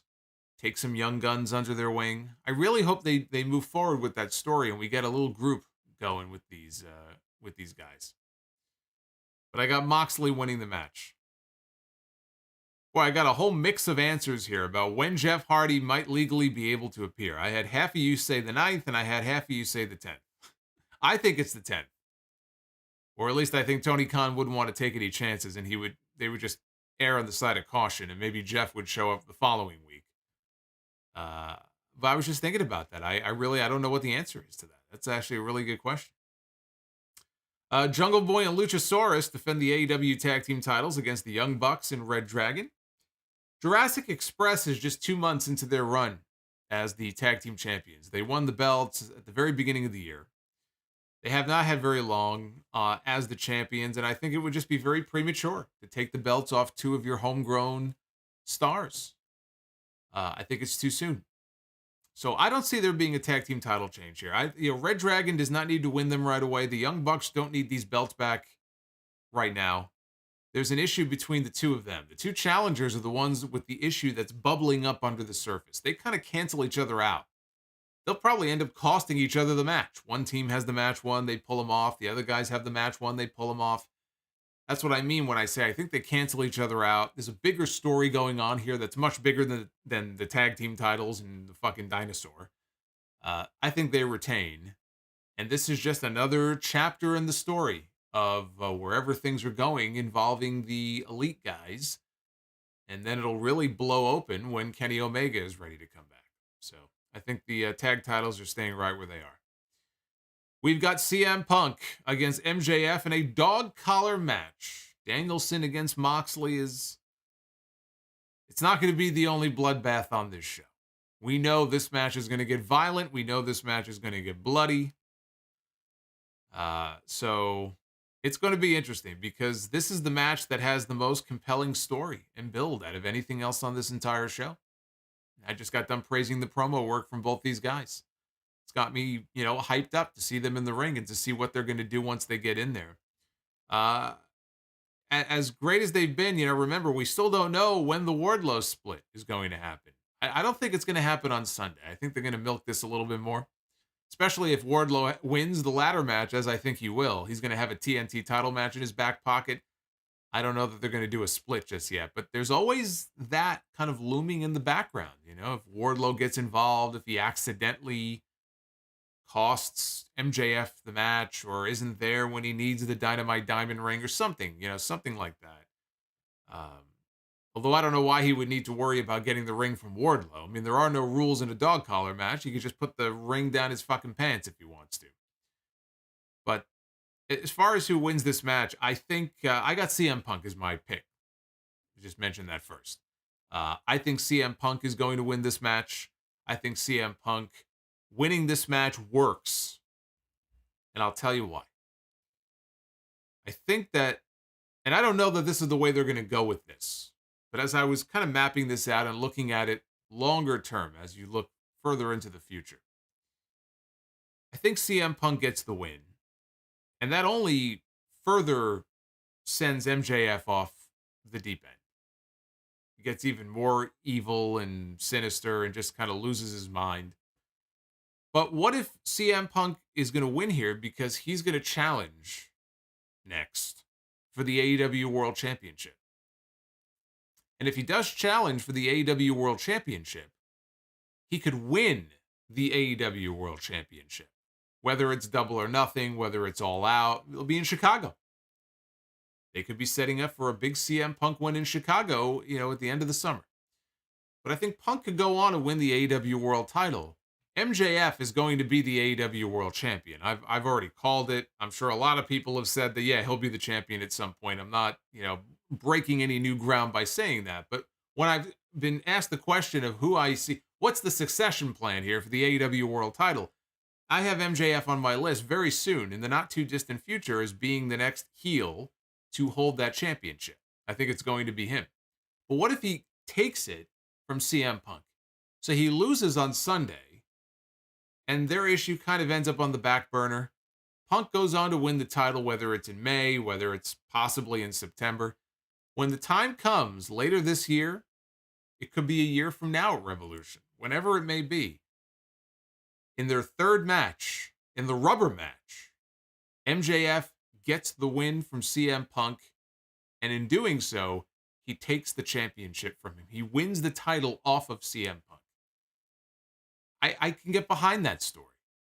There's a lot of other people I would love to see hold the AEW World title. But if that is the direction that they were thinking about going in, tying it into this larger story, it's kind of poetic in a way. If MJF is the one to take that title off of Punk and put Punk down, and then goes on to have his run with the championship. So just food for thought, but I still think CM Punk is picking up the win here in this match. Dr. Britt Baker, DMD, defends the AEW Women's title against Thunder Rosa. This is a match that has been a year in the making after their lights out match on Dynamite last March. A match that Rosa won, but it was the match really that cemented Baker as the star of the women's division, and it sent her on her way, sent her on her path. She went on to become the women's champion at Double or Nothing. She's had the belt ever since. She has been the face. She has been the star of this women's division in AEW. And now Rosa is coming back and she wants the title. She wants her first taste of gold in this company. It's a very simple story, and yet and this is the match that I've been wanting, and I've been calling for this match for so long. I thought maybe they would hold off on it until Vegas in May. They're doing it now. I think that's fine. It doesn't feel like the right time. It still just doesn't feel... I don't think they've done a great job of heating up Rosa to the level that she should have been kind of heated up to, where now it feels like, okay, now's the moment that she should win this championship. It just feels like there's something missing here. I can't quite put my finger on what it is.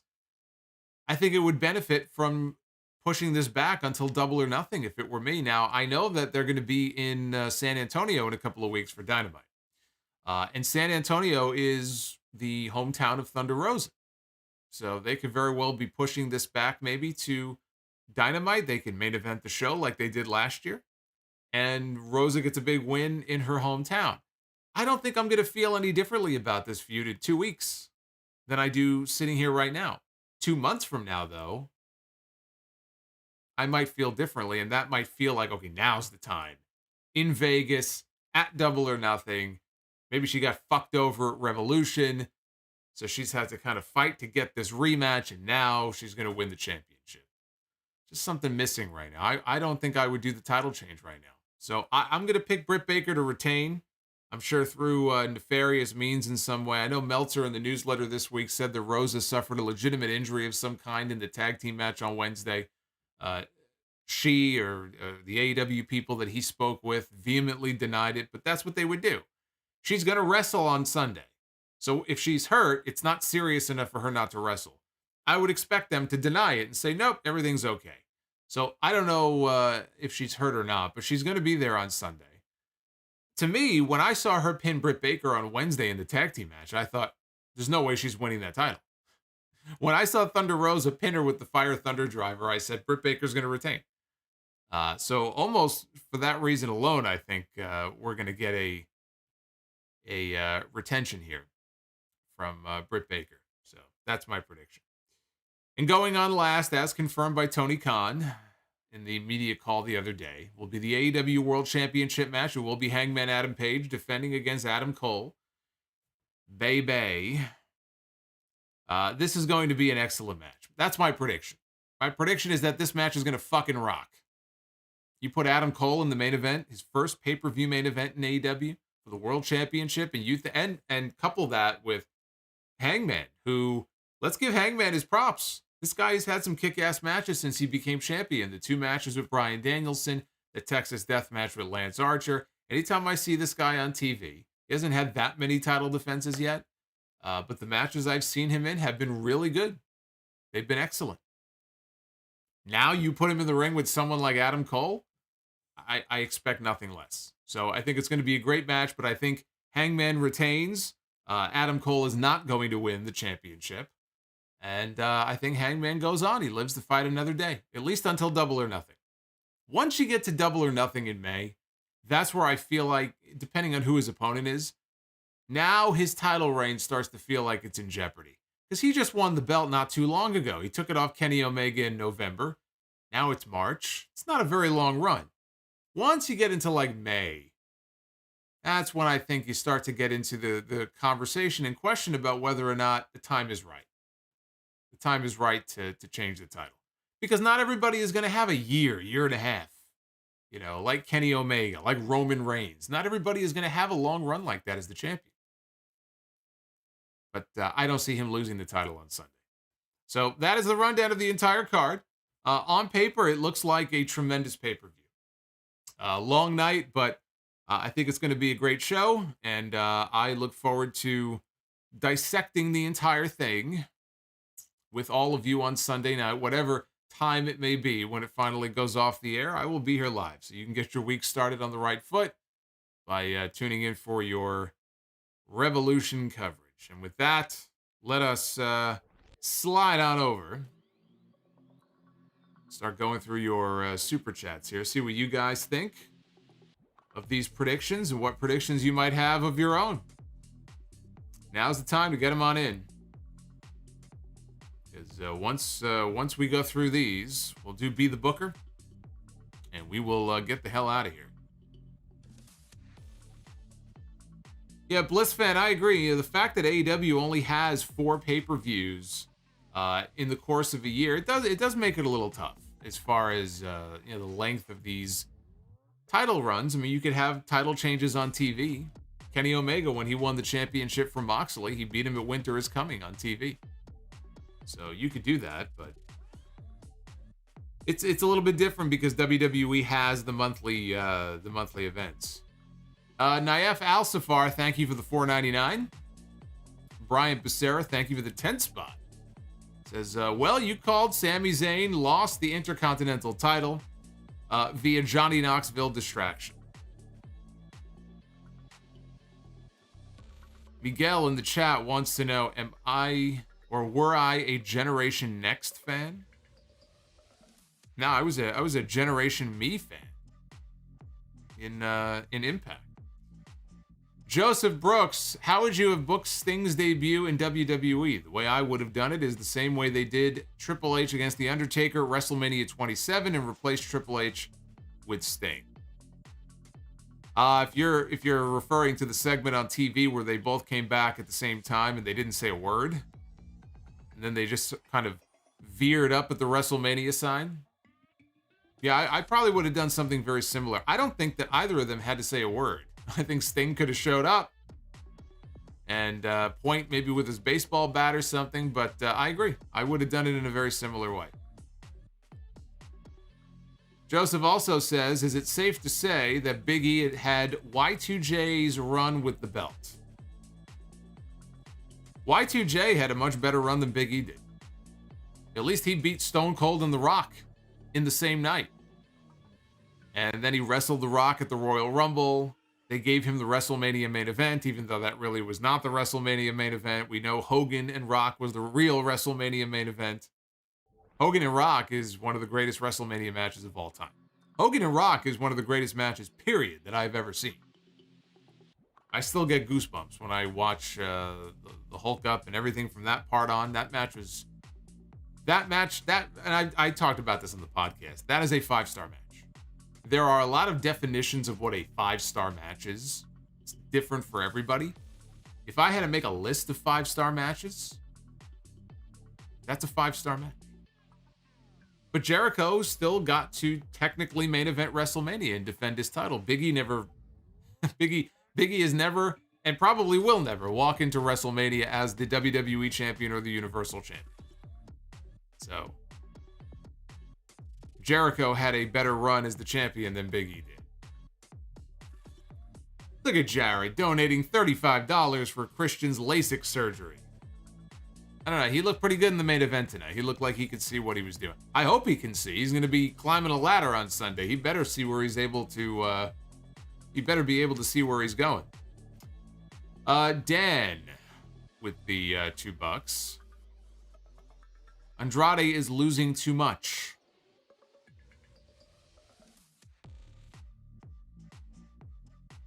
Randall says, Solomonster, I am a... Oh, where'd it go? The chat is going too fast. Where'd that chat go? Oh, it disappeared. Oh, actually, it got retracted. Anyway, he said he was a barber in Vegas. That's all I saw. I didn't see the rest of it, but thank you, Randall. Flamethrower with the $5 super chat. Do you think that Bruce Pritchard is going into the Hall of Fame this year? Bruce Pritchard. He's from Houston and was Undertaker's first WWF manager. No. I don't believe he's going into the Hall of Fame. Not this year. If he does, they should put him in his Brother Love. They had Scott Hall go in as Razor Ramon. They put everybody in there in their gimmick. So if he ever goes in, he should go in there as Brother Love. He has to put the makeup on. He's got to put the suit on. He's got to do the whole, I love you. Make him live the gimmick, like he's made so many other people live the gimmick, right? He talks about his box of gimmicks.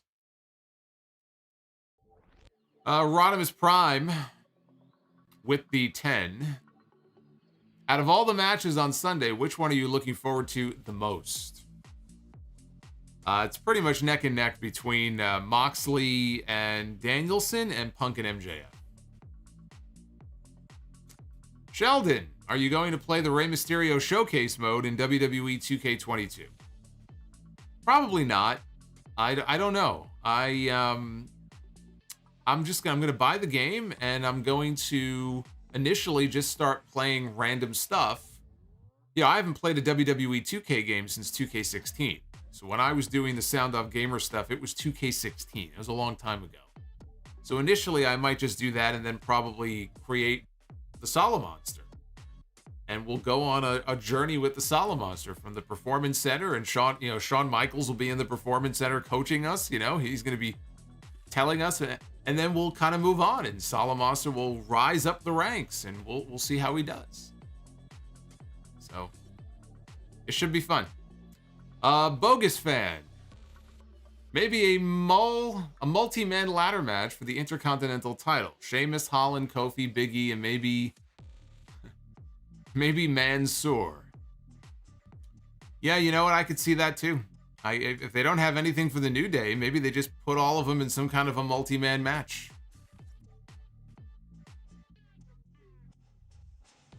We got CTM. The Goon is better than Bret Hart, easily not close. Thanks for the $2. Team Forward. Vince McMahon is really high on Austin Theory. Really? I didn't know that. Dan, you against Wendy Chu in a movie theater, bro. Blanket and pillow on a pole, bro. Ojali Burgos with the 10 spot. I thought Pat's interview was great. He asked tough questions and got more out of Vince than I thought he would. Interesting to hear the reason why Vince prefers superstar over wrestler. I get the logic. Yeah, I mean, it was good. I didn't hear anything from him that I haven't heard him say before. So a lot of it was just kind of retread stuff that I've already heard him say before, and little bits and pieces and like documentary stuff. And to me, it's comical to me the way they built this up. For the first time in 15 years, he's sitting down for a live interview. He literally sat down for a live interview on their own network with Steve Austin. What was it, like 7 years ago? 7 or 8 years ago? I can't even believe it's been that long. So it's almost like that interview didn't happen. That was a live interview. Does that not count? Ojali says, also, genuine question. Do you know what's the deal with Bixenspan? Dude has a weird obsession. No, I don't know. I communicate with him. I don't have any issues. He's a journalist. Tyrone Dunstan with the $2. Thank you, Tyrone. I appreciate it. Jamin John, Randy Orton is a good wrestler, but my God, when he does the Luthez press, it is the worst thing ever. Yeah, he might want to leave that to someone else. Santiago in the chat. Austin, look, it's just a matter of personal preference. Pat didn't ask him any kind of tough questions. They were very basic questions, and that's fine, because he was very appreciative of Vince flying in and doing the interview, and he's his boss, and, I get it. But you're absolutely right. Austin asked tougher questions than Pat McAfee did. I got more out of the interview with Austin than I did the interview with McAfee. Personally. Jamin John, is The Rock originally wanted to work with Rey Mysterio instead of Goldberg at Backlash in 2003? No, I mean, I recall Rock literally going, I think, to like a movie set that Goldberg was on. I think Goldberg was filming some kind of role in a movie. He was personally recruiting Goldberg to come in. Like, that's the match that he wanted. So I never heard that he wanted Ray at Backlash. I've never heard that before. Craving the sweet release of death. What's going on, brother? Buy or sell? Stephen Austin with Hook's hair. Steve Austin with Hook's hair. Now that's that's a Photoshop waiting to happen is what that is. But I don't know what the buy or sell is. Oh, I guess, am I buying or am I selling on that? I'm buying on that. I need to see that. Also, buy or sell, Hook with Austin's. Oh, okay. So you basically separated them into two different super chats. So buy or sell, Austin with Hook's hair or Hook with Austin's baldness. Now, we can't have bald Hook. We can't have bald Hook. We can't do that. That doesn't work. Steve Heredia with the $10. Thank you, Steve. I'll watch later. Almost out of work. You, Mr. Monster, in the chat. What match of Revolution will open the show on Sunday? I kind of think they're going to open with the ladder match. Just my guess. Food Hive, I missed you. I miss you too, Food Hive. Thank you for the 5. See Moonsault. Now that AEW has absorbed Ring of Honor, I love it. It's like the Blob. It just absorbs things. It's like the Thing. It latches onto its host. Do you think Anthem could buy WWE and absorb them into Impact, like how WWF absorbed WCW and ECW back in the day? No. Rizzo, happy Friday. Just found out my sister is about to give birth. Oh, congratulations. Also, I think it's Wednesday at midnight is when Jeff Hardy is free to appear in AEW. That's what I'm thinking. I don't think we're going to see him on Wednesday. Samoan fan, what's your favorite Rocky film? Personally, it's Rocky 4. Against the evil Russian. Seems kind of appropriate today. Jared M with the $35 super chat. Britt against Rosa rematch at Double or Nothing should be the co-main event with Rosa winning the title. Cannot wait for Punk against MJF on Sunday. Should be a bloody mess. Oh yes. Oh yes indeed. Luis Belmont show walkthroughs. You gotta let me know one of these days, by the way, Luis. What are you walking through exactly?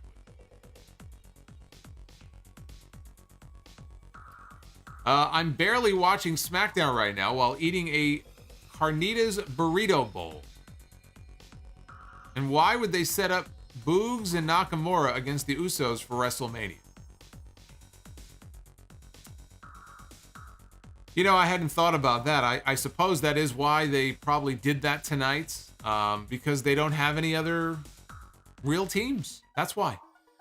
Who else do they defend the tag team titles against? The fucking New Day again? How many times are we going to see that match? So, yeah, you're probably right. It's probably a Nakamura Boogs match challenging the Usos for the tag belts. Yeah, you know, in the chat, I got to go with Ivan Drago over Clubber Lang. If he dies, he dies. And that whole training montage, no easy way out. It's like the quintessential 80s movie right there, right? The music, the whole, you know, the evil Russian storyline. Randall, Solomonster, I am a huge fan of your show. I am a barber from Vegas. How about you come by for a haircut before one of the big shows here? Would love to talk wrestling. Well, I might have to take you up on that if I ever find myself back in Vegas. We'll see. We'll see. I wouldn't want to go to Vegas though and get you know, get like a botched haircut or anything like that. Don't go too crazy on me. I'll end up with like a perm or something. Solomonster perm. Can you imagine? I look like little Annie. Not be a good look for me. That's like my pandemic look. If you remember when my hair was, I didn't get a haircut for like 16 weeks until finally in like June of 2020 I went for a haircut. It's like I had a mop on my head. It was ridiculous. I couldn't stand it. I don't ever want to look like that again. Look like little orphan Annie with my curls. Darth Panic, $5 super chat. You think Cena or Rock make an appearance at WrestleMania? I am very much starting to think that we are going to get a Rock appearance at the end of the show. Especially if Roman Reigns wins. I don't think you go off the air with the heels celebrating his big win. I think The Rock might show up. They might want to tease, you know, a possible match next year between them. But you would only do that, though, if you knew for sure that you had a commitment from The Rock to do that match at WrestleMania 39. Otherwise, it doesn't serve any purpose. Cena, no. I don't see Cena there. But Rock, I think there's a pretty good chance. And Samoan Fan 101. Have you seen the Creed movies? No, I have not. I probably should. I saw the first 5 Rocky movies, including that terrible 5th one. With Tommy Gunn. But no, I did not see any of the Creed movies. I did hear good things about them. I probably should. I probably should see that. We have an update, by the way, from Tundar, the Argonian, in the chat. Breaking news, Veer is coming. In case you didn't know. Veer is still coming.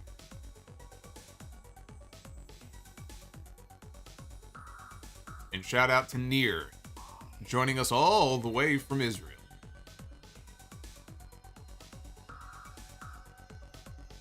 Bearwolf says, my hair is to the middle of my back. How do you get your hair to go all the way to your back like that? He says his hair goes all the way to his back. It gets on my nerves sometimes, but I don't think I will cut it. What are my top 4 Tom Jones songs? It's not unusual. Might be the only one I know.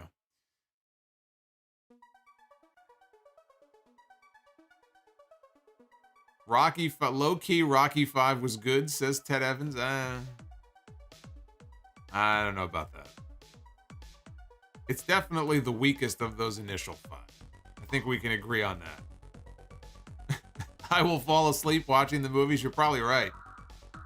We had this discussion the other night. I probably will fall asleep. Near dropping a super chat. In this rate, Near will debut before Veer. I think you're right. There you go. Near is going to make his debut before Veer does. And Bob the Builder. Have you watched The Dark Knight? What do you think? No, never saw it.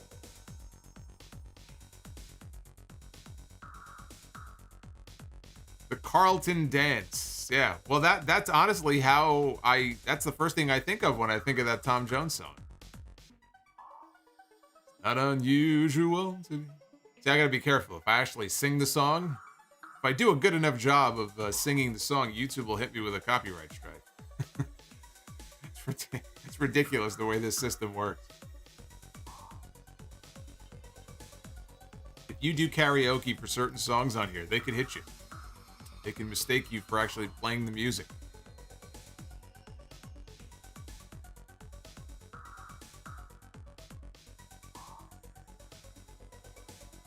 Who do I think will win at WrestleMania, Roman or Brock? Well, I'll do my WrestleMania predictions when we get a little bit closer. I don't want to give them all away now.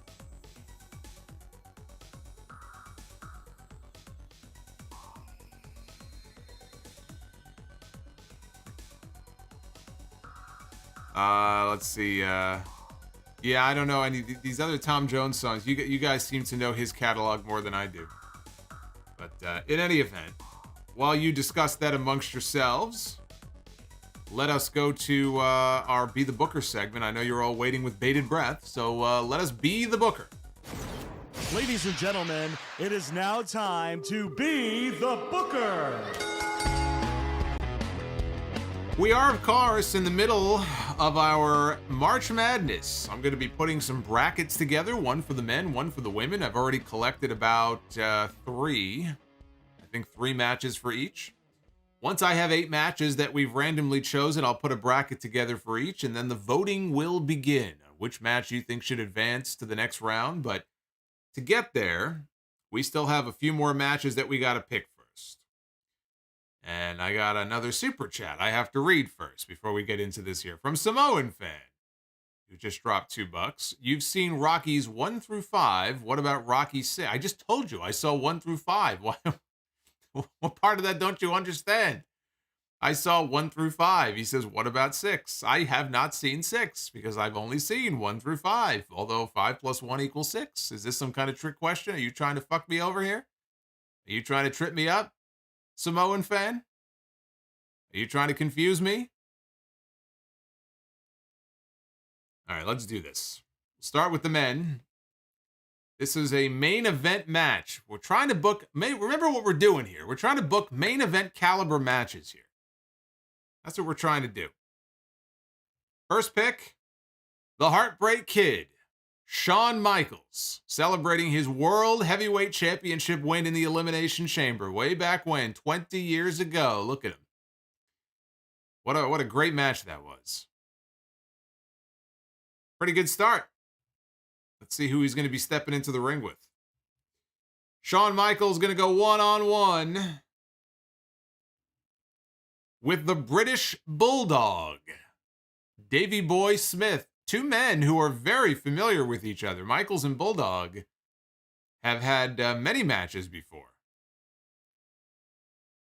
Bulldog looks a little weird in that. There's Andre.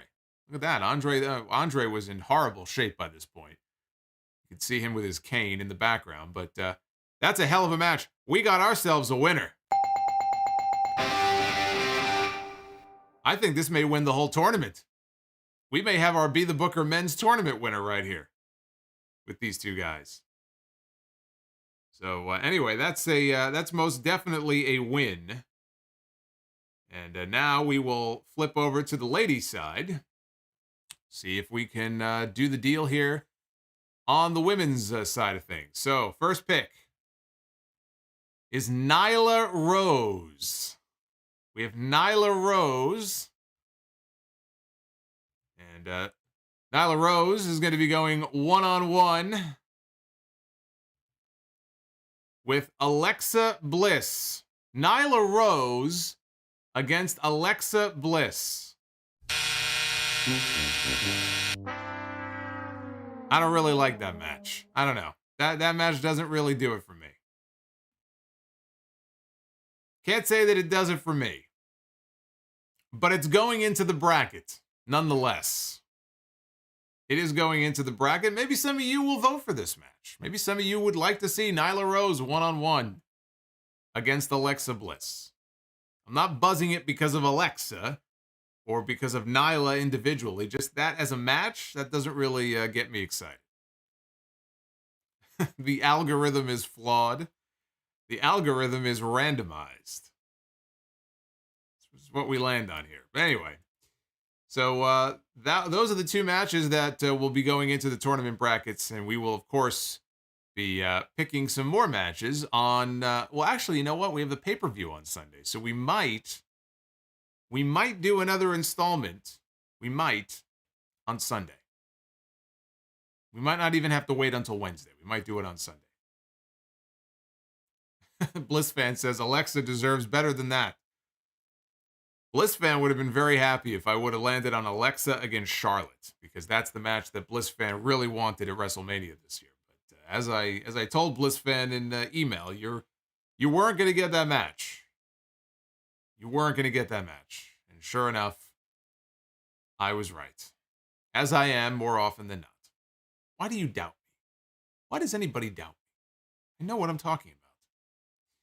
Where is Bulu? That's a good question. We have not heard from Bulu. I hope Bulu is doing well. Bulu, last we heard from him, Bulu had lost his father.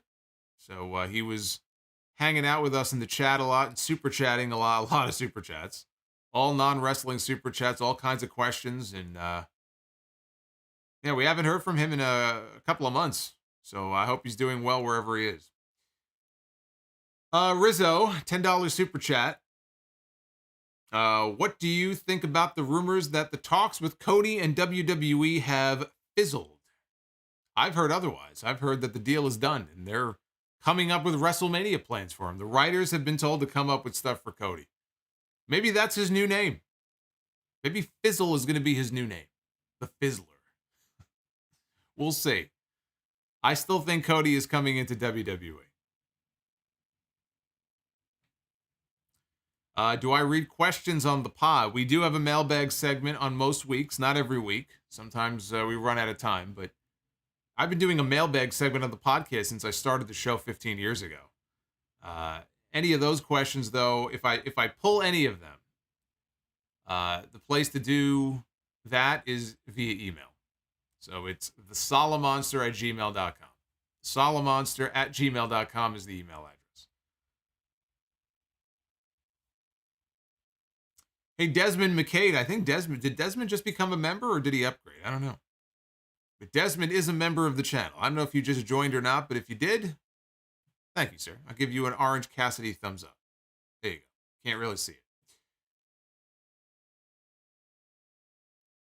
And Boots with the $5 super chat. Buy or sell Talia Shire in the Godfather franchise or the Rocky franchise? I can't go against Adrian. Yo, Adrian. Of course, I got to go with the Rocky series on that. Yeah, people have asked me, what do I think Seth Rollins is doing at WrestleMania? Seth Rollins is the odd man out right now, especially if Owens ends up doing a segment of some kind with the Texas Legends and maybe Austin. Austin's not wrestling a match. I still don't buy that. But what's Rollins going to do? Could very well be Cody Rhodes. There's no other name that I come back to other than Cody. Who else would it be at this point? Everybody else is occupied. AJ is occupied. Edge, they've already done that. Balor's going to be occupied, probably with Damian Priest. Owens, it looks like, again, is going to be occupied doing other stuff. He's not being inserted into the championship match. We know that. So Seth and Cody, that could be the play, for WrestleMania this year.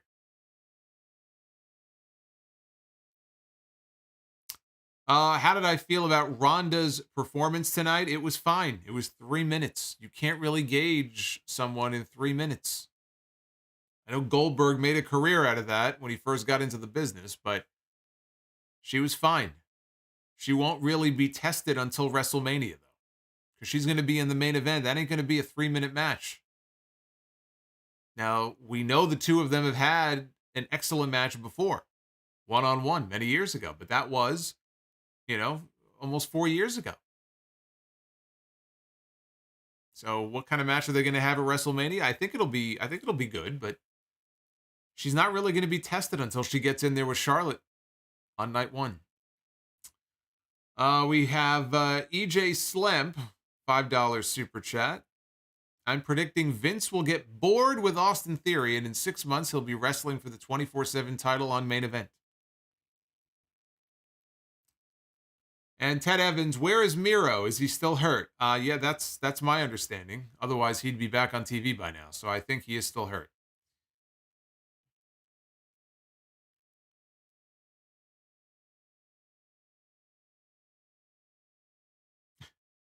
I love that Madcap super chat. Ronda is an awful babyface. I think she should be a heel. That's what I pitched weeks ago when she first came back. It's why I was so sad to see her leave 3 years ago. I said, my God, the way she was healing on the fans and everything, which is legit, by the way. She really did just completely dislike the fans. Lean into that. She could have been such a great heel on TV. I still think she can be. It just feels so forced, and she talked about it on her YouTube channel, I think it was, how Vince pulled her aside after that first night back a few weeks ago and said, you got to smile more, you got to do it for the fans. But I think heel Ronda's, that's the play. That's the real play. I think it would come more naturally to her. Hey, Mange, have a good weekend to you as well. And enjoy the pay-per-view on Sunday. Mange is wishing everybody a great weekend and saying to enjoy Revolution.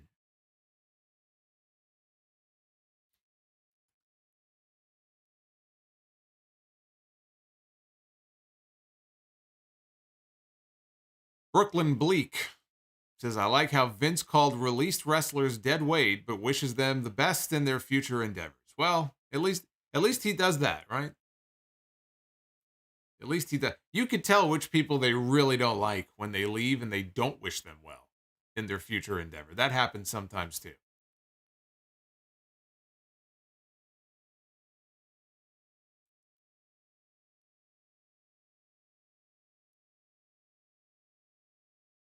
Tuxedo, that's exactly right. Use her very real disdain to make money. Use it for maximum effect. That's exactly it. That's what I'm talking about.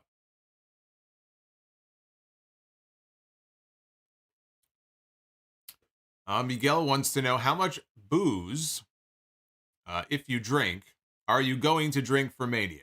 I'm not going to be drinking for Mania. It's like a 4-hour show both nights. I need to be coherent and lucid for this stream. No drinking for me. Do I think Brock and Roman will be better than WrestleMania 31? That is the question. I don't. But I'm hoping they can pull off something similar, because that match was I was there for that match, and watching it from pretty high up. But that was a great match, even before the cash in by Rollins. But that was also, my God, 2015. So it's like a lifetime ago. Fuck, it's like 7 years. I can't believe that, 7 years ago. But if this match can be anywhere close to the 31, then it's gonna be a fun match. Yes, I will be doing wrap-ups on both nights, as I have each of the last 2 years. This is going to be the third straight year of a 2-night WrestleMania. It will work the same way that it's worked the last 2 years. So on night 1, when it's over, that Saturday, I'll be live. And then we'll do a podcast on Sunday. And then Sunday night, I'll be live after night 2. It's a very, very, for me, a very, very hectic, very, very busy weekend. But it could be very fruitful for the channel. Because we tend to get a lot of traffic on this channel and pick up a lot of new subs and maybe some new memberships. So, getting as many eyeballs as possible on the channel is never a bad thing. So, but it's a lot, because now you got to factor in the NXT show, which is on WrestleMania Saturday. So I think at noon Eastern is NXT Stand and Deliver. So I have to figure out what I'm doing there. I might go live when that's over as well. So it could be a case where I'm watching NXT from 12 to 3, going live at 3:30 for whatever, 90 minutes or 2 hours. And maybe I'll have time to eat dinner, turn around, and then, the WrestleMania kickoff is probably going on at 6, right? So it's going to, I don't know what I'm doing as far as NXT, but it's going to be a hectic fucking weekend, I can tell you that much. Am I a beer, wine, or liquor person? Now, I do drink wine if I'm, at an event and it's being served. I'm not really a wine guy, though. I don't really like wine. I'll tolerate it if I have to, but I don't really like it. I'm more of a beer and a liquor guy, more than wine, and even beer. More liquor than beer.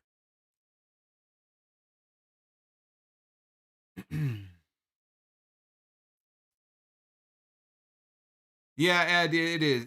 It is too much. And what, for one weekend, I wish they would do the NXT event that Thursday, maybe. I mean, that to me would be the way to go. It's crazy. You got SmackDown Friday night. Well, actually, technically SmackDown and Rampage, but I may have to forego Rampage. You have SmackDown, and you've got the Hall of Fame immediately follows that with The Undertaker. And again, the very next day at noon, you have NXT. Then you have WrestleMania. Then you have, I got episode 751 or whatever it's going to be that weekend. I got to do a podcast. And then a second night of WrestleMania. It's a lot. It's a lot. There's no doubt.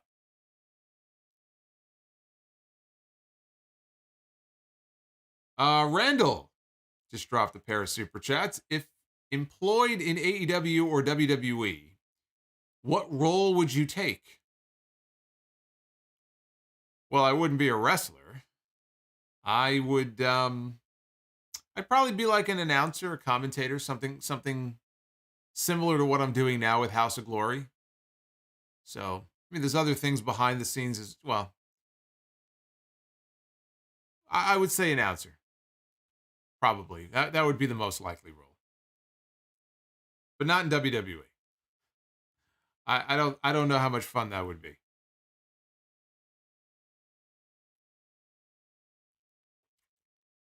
Pat McAfee seems to be having fun, though, on SmackDown. So good for him. I'm happy for him. He's a genuine fan. He just looks like he's just happy to be there. So that enthusiasm comes across on TV. It's almost infectious. Now, he can be very over the top sometimes, to the point where I wish he would shut up and dial it back a little bit. He definitely goes overboard sometimes. But, he's got a level of energy and enthusiasm that I frankly think is missing.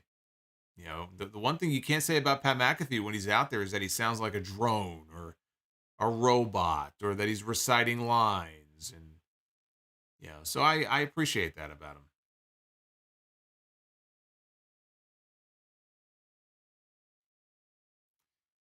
That's true, Miguel. I said announcer, but he says Solomonster will be the PR guy for Tony Khan. I could do public relations. Don't forget, I could be the PR guy as well. Tell them what to do and tell them what not to do. But I've worked with clients. It doesn't matter what you tell them. Sometimes you get that client, they're going to do whatever they want. It's like, don't do it. Don't put that statement out. It's going to blow up in your face. Some people just can't be controlled. Some people just cannot be controlled. I've had those experiences in my career as well. What are you going to do? You got to clean up the mess after the fact. Donnie Yasu, any plans for Be the Booker tag teams? I do want to work on one for the tag teams, but I have to create the animation. So the new ones that we're now using, I created those myself, and each one of those took about 10 or 11 hours each to put the video together. So I just need to find time. I need to find time to work on that. But yes, I do want to do a tag team one. That is in the plans. Solomonster can be the guy that announces whenever Tony Khan has an announcement. I can do that.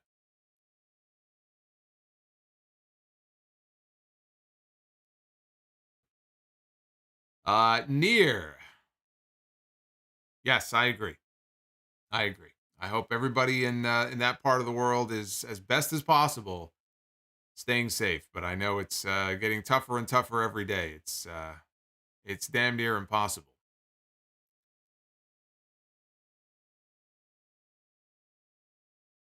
So I'm being told that we're closing in very soon on 300 likes during the live stream. It'll be more than that later. But who is it? Miguel? Was it Miguel? No, it was Tundar.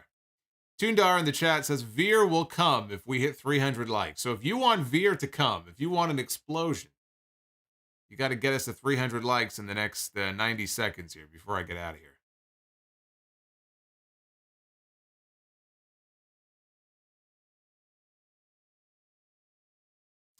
Now that's a Marcus. I appreciate that, but I'll work on that myself. I want it to be in the same format that I did this one in, and I'm a maniac when I go looking for the different wrestlers and teams to put in there. You know, I try to get as many as I can, and I'll think of every tag team that I have seen in my life that's worth putting in there.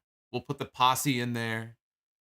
Patterson and Briscoe will be in there, the Stooges, and then of course we'll have all the great ones as well. We'll have the Hart Foundation, we'll have the Road Warriors, we'll have Demolition, and it'll be good. But we gotta get through these Be the Booker tournaments first that we're doing. And then maybe next month I'll work on the tag team one. By the way, for those channel members, I didn't mention this before, but I did a very brief call-in show. We had another episode of Better Call Solomonster. Didn't have a lot of calls, but I did go live half an hour earlier than I had said I would, so that probably has something to do with it.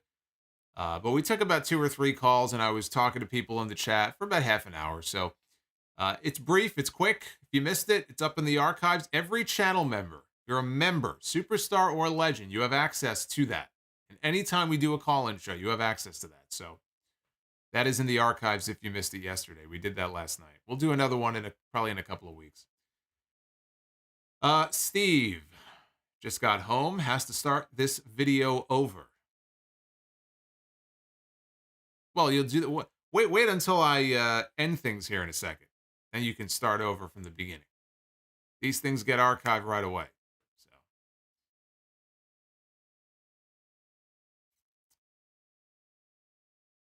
where are the rewind segments? Are you talking RSPW rewind? There's a whole playlist on this channel. You guys need to. Some people don't realize that there are playlists on this channel that I put together that have every single installment that I've ever done of RSPW rewind. A lot of the countdowns that I've done in the past, top 10, top 15 countdowns. There's a Sound Off Gamer playlist. There's, I had my This Week in History segments that I did for an entire year. They're all there. So they're all organized in those playlists. If you're ever bored and you want to go check out some of the old stuff, they're all there.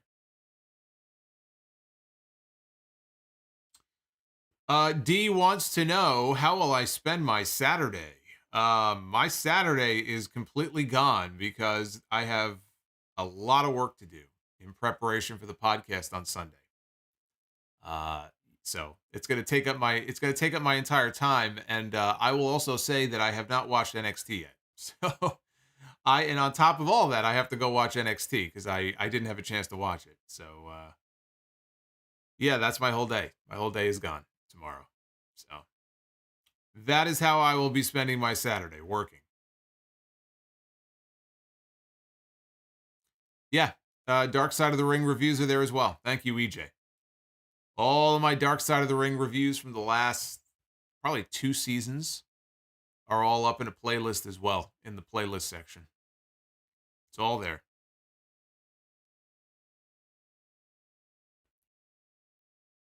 I should play Elden Ring for Sound Off Gamer. I've heard about it. I don't know what it's about. I don't know if I would like it. Is Dark Side of the Ring canceled? It's not canceled. It just has not yet been greenlit for a 4th season.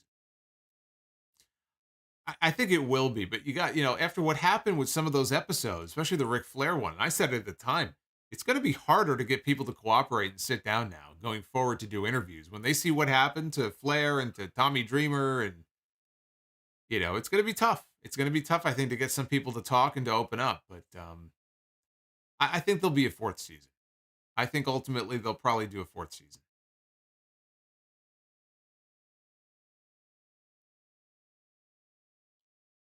DJT, do I think CM Punk will walk out with his Ring of Honor theme at the pay-per-view? Miseria Cantare? I would love that.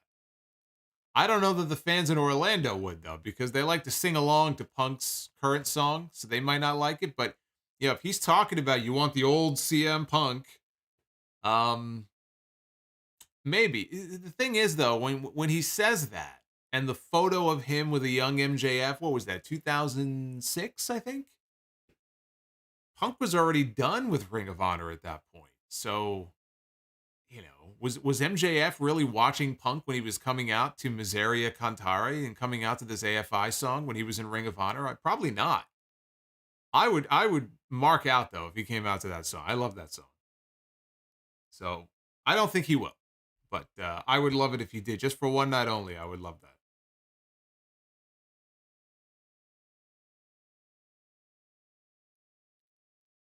Did I hear about the Teddy Hart documentary on Peak? I heard they're working on some kind of a Teddy Hart documentary. I don't really have a whole lot of interest in Teddy Hart.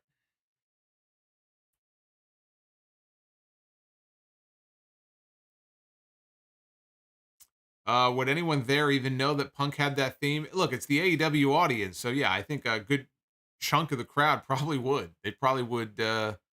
They probably would react if he came out to the old. I mean, you'll have some people who don't know the significance of it, but I think the AEW audience, you've got a lot of old school Ring of Honor fans who are part of that audience. So I think enough people would know the music. Look, there were a lot of people that were upset when Brian didn't come out to Journey. Was it Journey? Not Journey. Europe. Final Countdown. Because they remember him using it, way back when. So.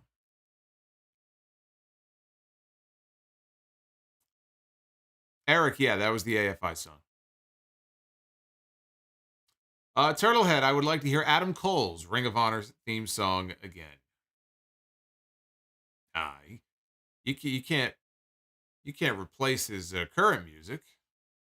His current music is the one that gets a big reaction when he comes out. It's got all the points in there where you pause and you do the boom and you do the bay. You can't replace that. Anyway, on the podcast on Sunday, I am going to talk about Tony Khan buying Ring of Honor. All the details about it, what we know, what we don't know, what I think he's going to do with it, what I think he should do with it. We'll talk about that whole story, and we'll talk about Vince McMahon on Pat McAfee's show. I'll give my thoughts on that.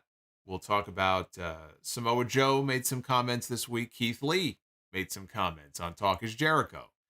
We'll run down the Revolution card again if I have any changes in my predictions, which I don't think I will, but we'll go through that as well. My Raw thoughts, my NXT thoughts, and Cain Velasquez. That's a crazy story.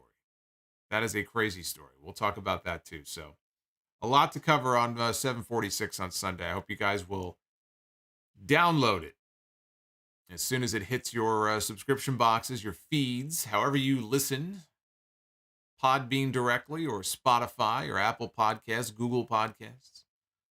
Every major streaming platform you can listen to the sound of.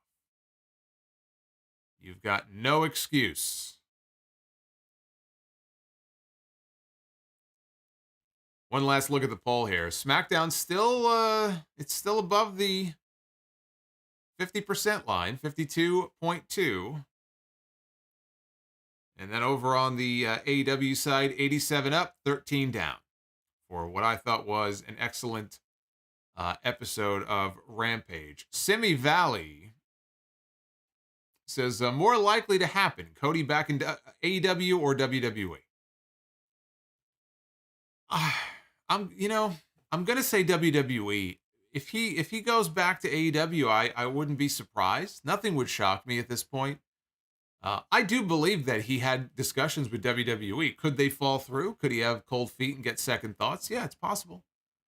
They come to their senses, they get back together and, kiss and make up, and it's very possible. But I still feel like he's going to be in WWE. I don't think that they would have dropped those little teases and gotten so cute about it on their social media and on TV if they didn't know that they had him coming in. So if I had to take a pick, I think he's going to be in WWE. And yes, Amazon Music, thank you, Morphine, Amazon Music as well. Alejandro, thank you. That means a lot. Gabriella, thank you for joining.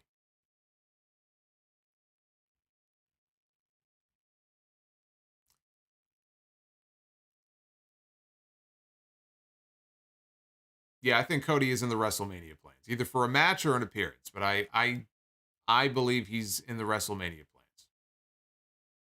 I do.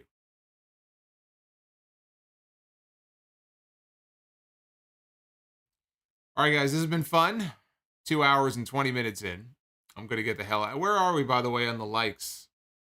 Remember, someone said Veer would come. Oh, we're not there yet. Veer will have to continue coming, I suppose. We didn't hit that benchmark, so poor Veer. He's going to have to continue to come.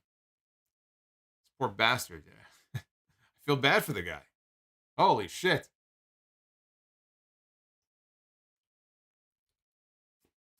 This poor bastard.